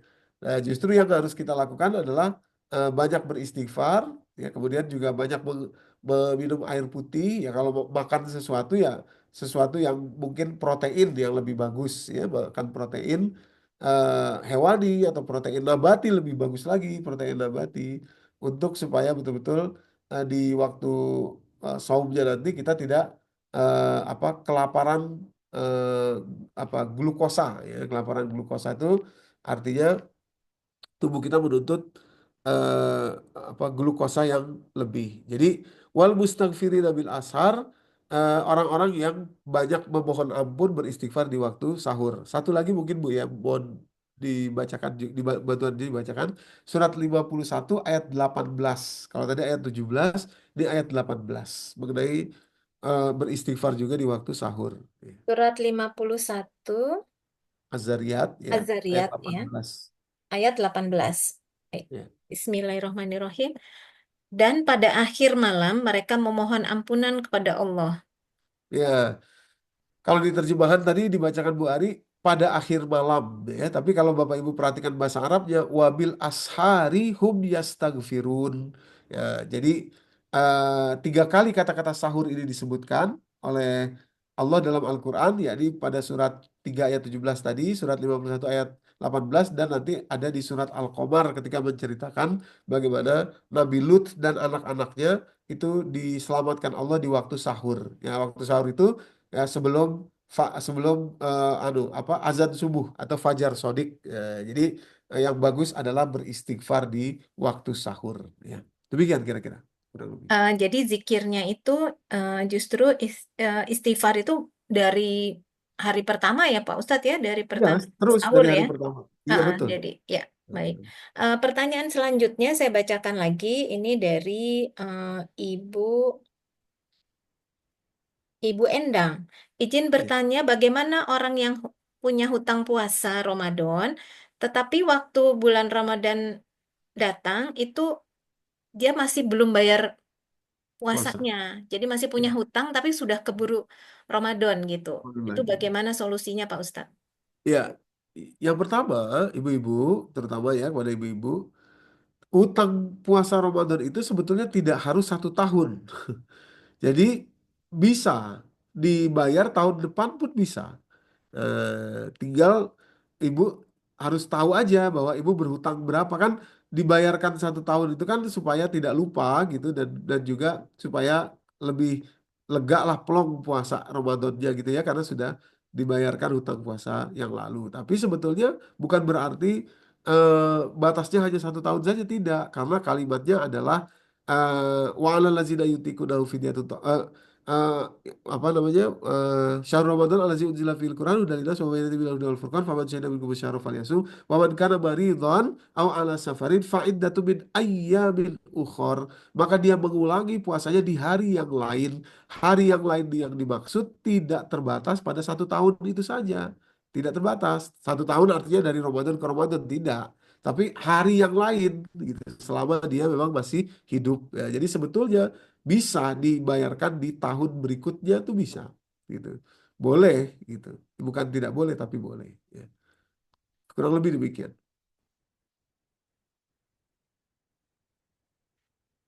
Baik, ini saya bacakan pertanyaan selanjutnya.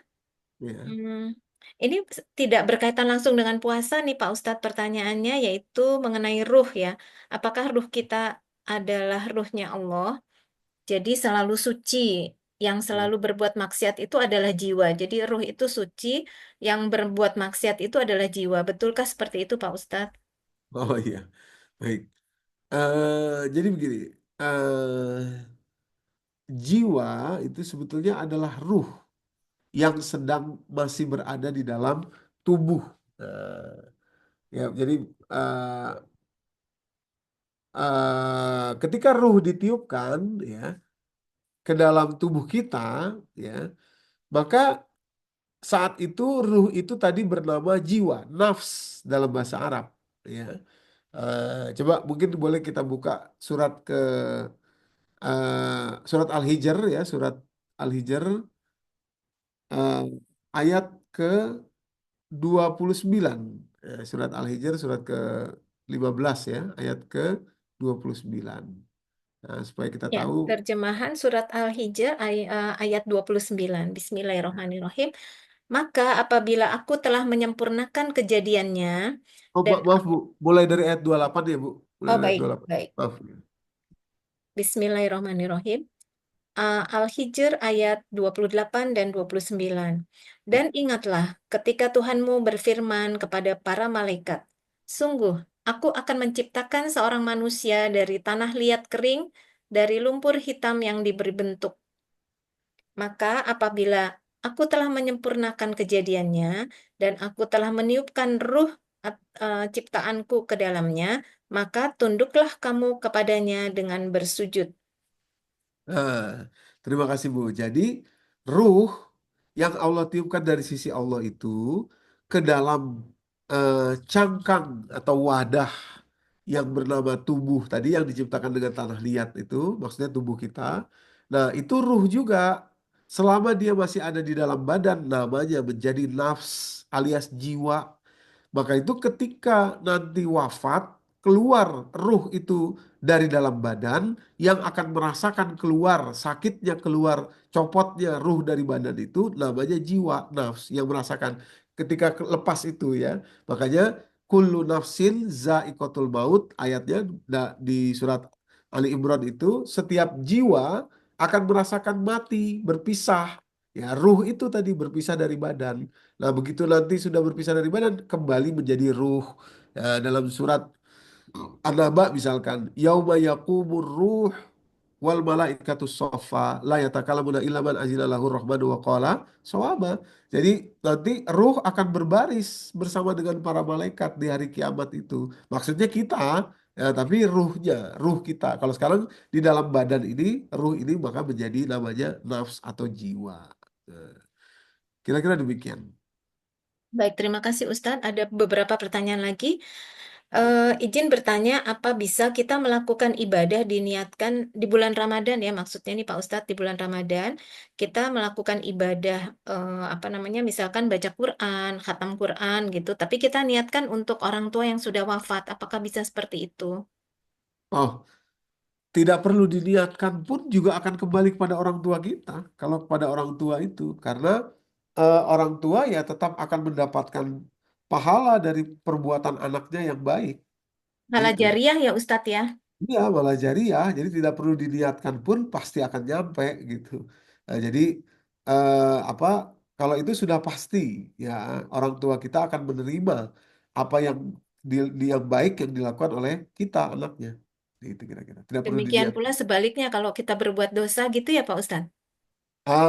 Kalau dosa yang kita perbuat memang adalah hasil dari didikan dari orang tua, maka tetap juga dapat. Tapi kalau dosa itu dilakukan oleh si anak sendiri, artinya orang tua sudah mendidik yang baik, tapi anaknya tetap berselisih dengan orang tuanya dan melakukan maksiat atau dosa, tidak mendapatkan setelah orang tua tidak mendapatkan dosanya kalau si anak itu memang melakukannya sendiri sebagai orang dewasa yang sudah mumayyiz atau sudah terkena taklif. Ya, baik Ustadz. Pertanyaan Ya. selanjutnya, berkaitan dengan bulan Ramadan, bulan Quran, manajemen waktu kita untuk Al-Quran tadi kan Allah memilah, tadi Ustadz memilah menjadi tiga bagian ya, membaca, Heeh. kemudian tadabbur, kemudian analisa. Nah, pertanyaan pertama, bagaimana interaksi Rasulullah Shallallahu Alaihi Wasallam, sahabat dan para imam-imam mazhab dengan Al-Quran selama Ramadan? Kemudian yang kedua mindset atau behavior akhlak Rasulullah itu adalah Al-Quran berjalan gitu ya. Nah, mohon penjelasan juga mengenai risiko mindset dan behavior kita apabila merefer kepada surat Az-Zukhruf ayat 36 sampai 37 dan surat Al-Furqan ayat 30. Oh, oke. Oke. Jadi yang pertama kalau saya nggak salah tangkap ya, Iya, eh, bagaimana interaksi apa Rasulullah, para sahabat dan para salafus soleh terdahulu dengan Al-Quran. Ya, jadi interaksi beliau-beliau yang kita baca atau yang kita pahami dari apa siroh ya dari kitab-kitab siroh adalah beliau Nabi Muhammad pertama ya itu menyetorkan kembali Al-Quran kepada malaikat Jibril. Nah, jadi menyetorkan kembali Al-Quran kepada malaikat Jibril. Dan yang harus kita pahami bahwa ketika Nabi Muhammad membaca Al-Quran, Rasulullah membaca Al-Quran, para sahabat membaca Al-Quran, dan juga para ulama-ulama membaca Al-Quran, mereka dalam kondisi hafal dan paham. hafal dan paham. Nah, jadi sebetulnya mereka sudah mengamalkan ketiga eh, tips yang tadi saya berikan itu dengan sekali membaca, karena mereka paham dan mereka hafal. Kalau kita baca saja, ingin menjadi seperti Rasulullah, baca Al-Quran banyak gitu, terus kita baca saja. Bedanya adalah kita tidak dalam kondisi faham dan tidak dalam kondisi hafal. Itu bedanya jauh sekali tuh. Karena orang yang hafal Quran dan hafalnya itu mungkin berserta dengan kepahamannya, itu berarti dia sudah menjaga kepahaman itu beserta dengan seluruh nilai-nilainya gitu ya. Itu selama ini ya. Jadi begitu dia memperbanyak bacaannya di dalam bulan Ramadan, itu artinya dia memperbanyak kepahamannya, memperbanyak juga masuk hudalinas wa bayyinatin minal huda wal furqannya. Ya itulah enaknya orang kalau hafal Quran dan mungkin. Ya bukan sekedar hafal ya, tapi mungkin ya. Itqan itu artinya sebetulnya bukan cuma kuat hafalannya, tapi juga isinya paham. Isinya paham dia. Jadi beda kualitas kualitas Quran kita, karena kita selama ini mungkin menganggap Quran itu adalah cetakan. Ya, padahal Al-Quran itu bukan yang cetakan itu adalah mushaf Quran. Ya, makanya pertanyaan Bapak tadi, kalau Bapak tanyakan bagaimana interaksi apa Rasulullah dan para sahabat dengan Al-Quran selama Ramadan, itu sebetulnya Al-Quran itu bukan yang tulisan itu, tapi Al-Quran adalah yang isinya itu. Nah, makanya tidak bisa atau agak sulit kita untuk bisa menyamakan interaksi beliau-beliau itu dengan kita sekarang, karena kita sudah membedakan apa sudah menyamakan antara bukan menyamakan, sudah menganggap Al-Quran itu, sebagian kita menganggap Al-Quran itu adalah yang mushaf itu, padahal bukan. Itu tulisan Quran. Itu mushaf Quran itu. Quran itu adalah isinya. Isinya itu. Nah, makanya sekali lagi mereka dalam kondisi hafal dan paham. Apakah kita bisa hafal dan paham 30 juz dan isinya paham betul? Bisa. Nah, kalau itu berarti kita eh, kurang lebih nanti bisa berinteraksi dengan seperti itu. Sesuai dengan apa yang Rasulullah dan para sahabat lakukan. Nah, adapun terkait surat Al-Furqan ayat 30 tadi yang ditanyakan, yakni kalimat wa qala Rasul ya Rabbi inna qaumi takhuzu hadzal Qur'ana mahjura, yakni Rasulullah atau Rasul ya berkata, eh, Rabbi inna qaumi takhuzu hadzal Qur'ana mahjura. Ya Allah Tuhan, ya Allah Tuhanku, sesungguhnya hamba atau umatku mengambil atau menjadikan Al-Quran ini sebagai mahjur. Mahjur diambil dari kata hajaro yang artinya dijauhi atau ditinggalkan, dibelakangi ya kira begitu ya. Dibelakangi, ditinggalkan, hijrah itu ya, hijrah, dihijrahi, tidak lagi dilihat sebagai sesuatu yang untuk didatangi, kira-kira begitu. Nah, jadi mestinya kita seperti gambaran yang dilakukan oleh Rasul dan para sahabat, menjadikan Al-Quran itu sebagai memang petunjuk hidup.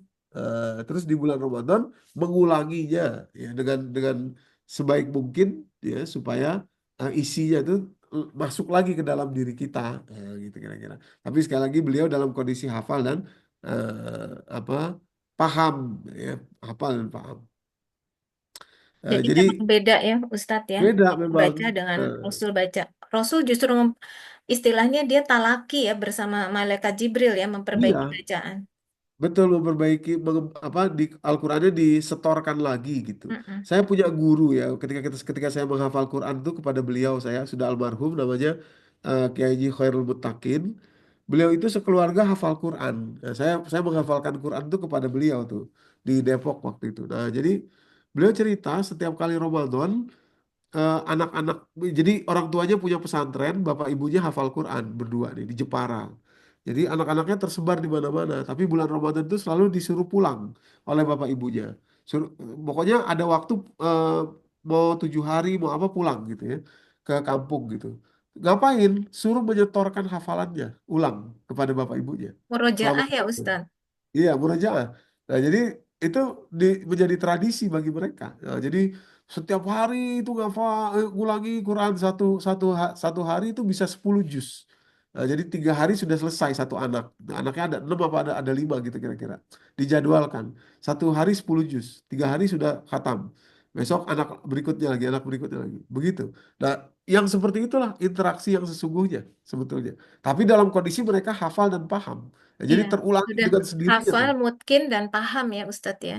Iya, iya betul ya. Nah, makanya mungkin itu sebetulnya bukan hanya kuat hafalannya, tapi paham juga. Mungkin itu karena itkon itu kan artinya kokoh ya gitu kira-kira. Ya. Kurang lebih demikian. Ya, baik. Satu lagi ya Ustadz ya, ini tadi Ya, saya lupa sudah. nih, tadi berkaitan dengan yang tadi jawaban Ustadz untuk pertanyaan Bu Ani.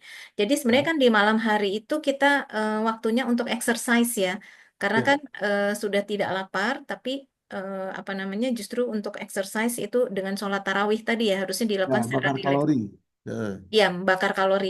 Nah, kalau kalau Rasul dulu justru melakukan sholat tarawihnya dengan rileks di rumah ya, bukan di masjid ya kalau ya, nggak salah ya Ustadz ya. Nah, ya kalau di betul. sini kan di tradisi di Indonesia ini kan Ya, tarawihnya di masjid ya Ustadz ya. betul. Nah, kalau untuk ibu-ibu ya, untuk wanita ibu-ibu ya seperti saya dan teman-teman juga itu sebaiknya sebenarnya yang lebih bagusnya gimana Pak Ustadz? Jadi tetap ikut sholat tarawih di masjid, terus Ya. kemudian exercise-nya itu kita lakukan di rumah dengan qiyamul lail, atau sholat tarawihnya di rumah aja. Jadi dari awal memang setelah puasa, setelah buka puasa, sholat tarawihnya udah langsung seperti Rasul gitu. Jadi santai. Tapi kan berarti nggak jamaah ya. Kalau di masjid kan berjamaah gitu. Jadi dapat pahala jamaah. Jadi sebaiknya Ya. gimana menurut Ustadz? Iya, jadi emang agak ini nih ya. Jadi yang pertama ada yang menarik kalau di Arab Saudi itu selama bulan Ramadan itu sholat isya-nya mundur 1 jam. Jadi azan isya tuh mundur 1 jam. Jadi harusnya biasanya jam 7 gitu kalau katakanlah begitu ya. Mundur jadi jam 8 sholat isya-nya di Arab Saudi ya, di Arab Saudi selama selama bulan Ramadan. Nah, itu menunjukkan bahwa memang ada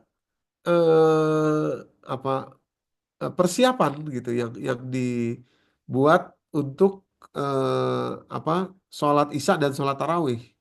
Nah, jadi sholat tarawih itu memang sholat yang sudah selesai makan gitu ya, sudah makan tuh bagusnya memang di awal malam gitu. Jadi hati-hati juga misalkan gini, aduh kayaknya belum belum enak makan gitu nanti aja pulang tarawih itu agak bahaya juga karena nanti bukan agak bahaya ya. Jadi karena waktu mendigest makanan itu jadi lebih sempit bagi kita gitu. Jadi sebenarnya yang baik itu adalah saat sesudah maghrib itu kita makan saja. Terus nanti selepasnya malam itu kita sudah perut kita sudah bisa mencerna makanan sampai pagi ya sehingga nanti tidak ada sirkulasi yang terlalu berubah gitu dari pencernaan kita. Tapi oke lah, itu satu ya. Jadi kalau di Arab Saudi itu jadwal isya itu biasanya mundur 1 jam. Eh, jadi bagaimana ibu-ibu misalkan di Indonesia? Ya memang ini waktu kita terlalu singkat dari maghrib ke isya, apalagi dalam kondisi kita puasa Ramadan gitu ya. Nah, saran saya kalau ibu-ibu rumahnya dekat dengan masjid, memang ada baiknya sholat di masjid gitu. Ada untungnya ya. Sebelum saya bicara nanti untungnya sholat di rumah. Untungnya sholat di masjid itu pertama ya kita berjumpa dengan banyak orang gitu ya. Jadi kita bisa bersosialisasi, bersilatul ukhuwah dengan saudara-saudara kita yang lain.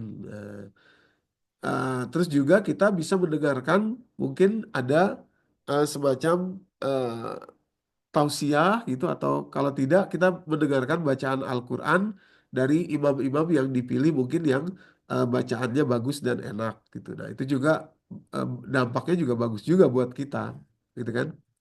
Eh, Begitu juga kalau sholat di rumah ada juga positifnya kelebihannya gitu. Sholat tarawih ya di rumah itu ya. Jadi kita bisa tadi lebih tarawih ya, lebih lebih rileks sholatnya itu. Lebih rileks itu ya bisa sholat kemudian rileks, sholatnya bisa santai, bisa enak ya nggak apa-apa. Selesai jam 10 tapi sambil rileks aja. Jadi sholatnya itu betul-betul dinikmati. Ya. Jadi enjoy gitu ya kalau apa selesai lebih cepat ya lebih enak atau enggak juga lebih enak juga gitu. Jadi lebih rileks. Nah, itu yang tidak bisa dilakukan kalau di masjid gitu.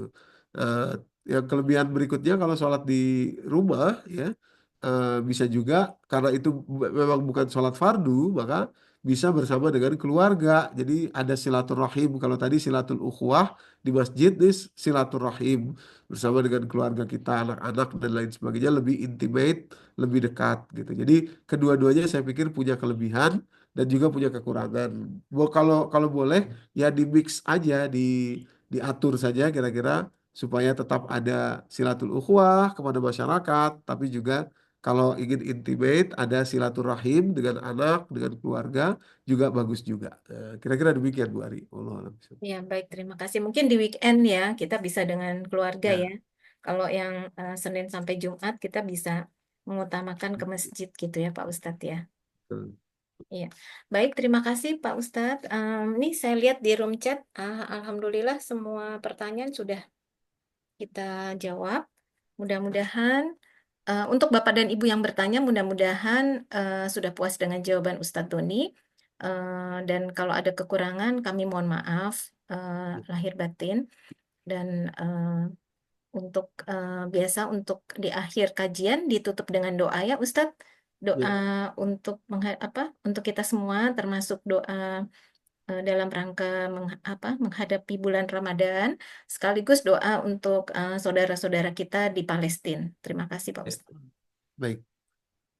Eh, Bismillahirrahmanirrahim. Astagfirullahaladzim. Astagfirullahaladzim. Astagfirullahaladzim. Auzubillahiminasyaitonirrajim. Bismillahirrahmanirrahim. Alhamdulillahirabbil alamin. Hamdan syakirin, hamdan na'imin, hamdan yuafi ni'mahu wa yukafi mazidah. Ya Rabbana lakal hamdu wa lakal syukru kama yanbaghi li jalali wajhikal karim wa li'azimi sultanik. Rabbana ighfir lana dzunubana wa dzunuba waliwalidina warhamhum kama rabbawna shighara. اللهم انصر إخواننا المسلمين والمجاهدين في فلسطين وانصر إخواننا المسلمين والمجاهدين في كل مكان اللهم ارحمنا بالقرآن واجعله لنا إماما ونورا وهدى ورحمة اللهم ذكرنا منه ما نسينا وعلمنا منه ما جهلنا وارزقنا تلاوته آناء الليل وأطراف النهار واجعله لنا حجة يا رب العالمين اللهم بارك لنا في شهر شعبان وبلغنا رمضان وبلغنا رمضان وبلغنا رمضان ربنا آتنا في الدنيا حسنة وفي الآخرة حسنة وقنا عذاب النار بفضلك سبحان ربك رب العزة عما يصفون وسلام على المرسلين والحمد لله رب العالمين سبحانك Alhamdulillahirrabbilalamin. اللهم وبحمدك أشهد أن لا إله إلا أنت أستغفرك وأتوب إليك بالله التوفيق والهداية والسلام عليكم ورحمة الله وبركاته. Waalaikumsalam Waalaikumsalam Waalaikumsalam warahmatullahi warahmatullahi wabarakatuh. warahmatullahi wabarakatuh. Terima wabarakatuh. kasih Ustadz Terima Doni. kasih Pak Terima kasih. Ustaz. Makasih Waalaikumsalam. Pak Terima Ustadz. kasih Assalamualaikum. Bapak-bapak, Terima Ibu-ibu. kasih Ya, Bapak-bapak. Ya. Assalamualaikum. Waalaikumsalam Assalamualaikum. warahmatullahi wabarakatuh. Mohon pamit Bapak Ibu Kasih Bu semua. Ari. Ya. Terima kasih Terima Ustadz. Terima kasih. kasih Mbak Ari. Terima Terima kasih kasih. Ustaz. Terima kasih Mbak. Oke. Ya, Kasih Mbak Ari. ya terima Mbak. kasih Ibu Dian, Ibu Terima kasih Pak Ustadz. Terima kasih Ibu Mbak Ari. Ike, terima kasih Ibu Linda, Ibu Rinjani, terima kasih Terima Ibu kasih Yuni, terima Ustadz, kasih. terima kasih Mbak Ari. Iya, Terima terima kasih kasih Mbak Bu Ari. Yuli, Bu Yati, terima Terima kasih kasih Mbak Pak Susi, Ustadz. terima kasih. Terima Masya kasih Allah. Mbak. Mbak Wanda, terima kasih. Terima Kasih kasih. ya, pamit. Ya, Barakallahu Ustadz penjelasannya dan moderator. iya, terima kasih nih Pak Ustadz sudah keluar nampaknya. Terima kasih. Makasih Mbak Wassalamualaikum. Ari. Iya, sama-sama. Aduh, terima kasih semuanya. Mohon maaf lahir batin. Assalamualaikum warahmatullahi Amin. wabarakatuh. Waalaikumsalam Waalaikumsalam warahmatullahi warahmatullahi wabarakatuh. wabarakatuh.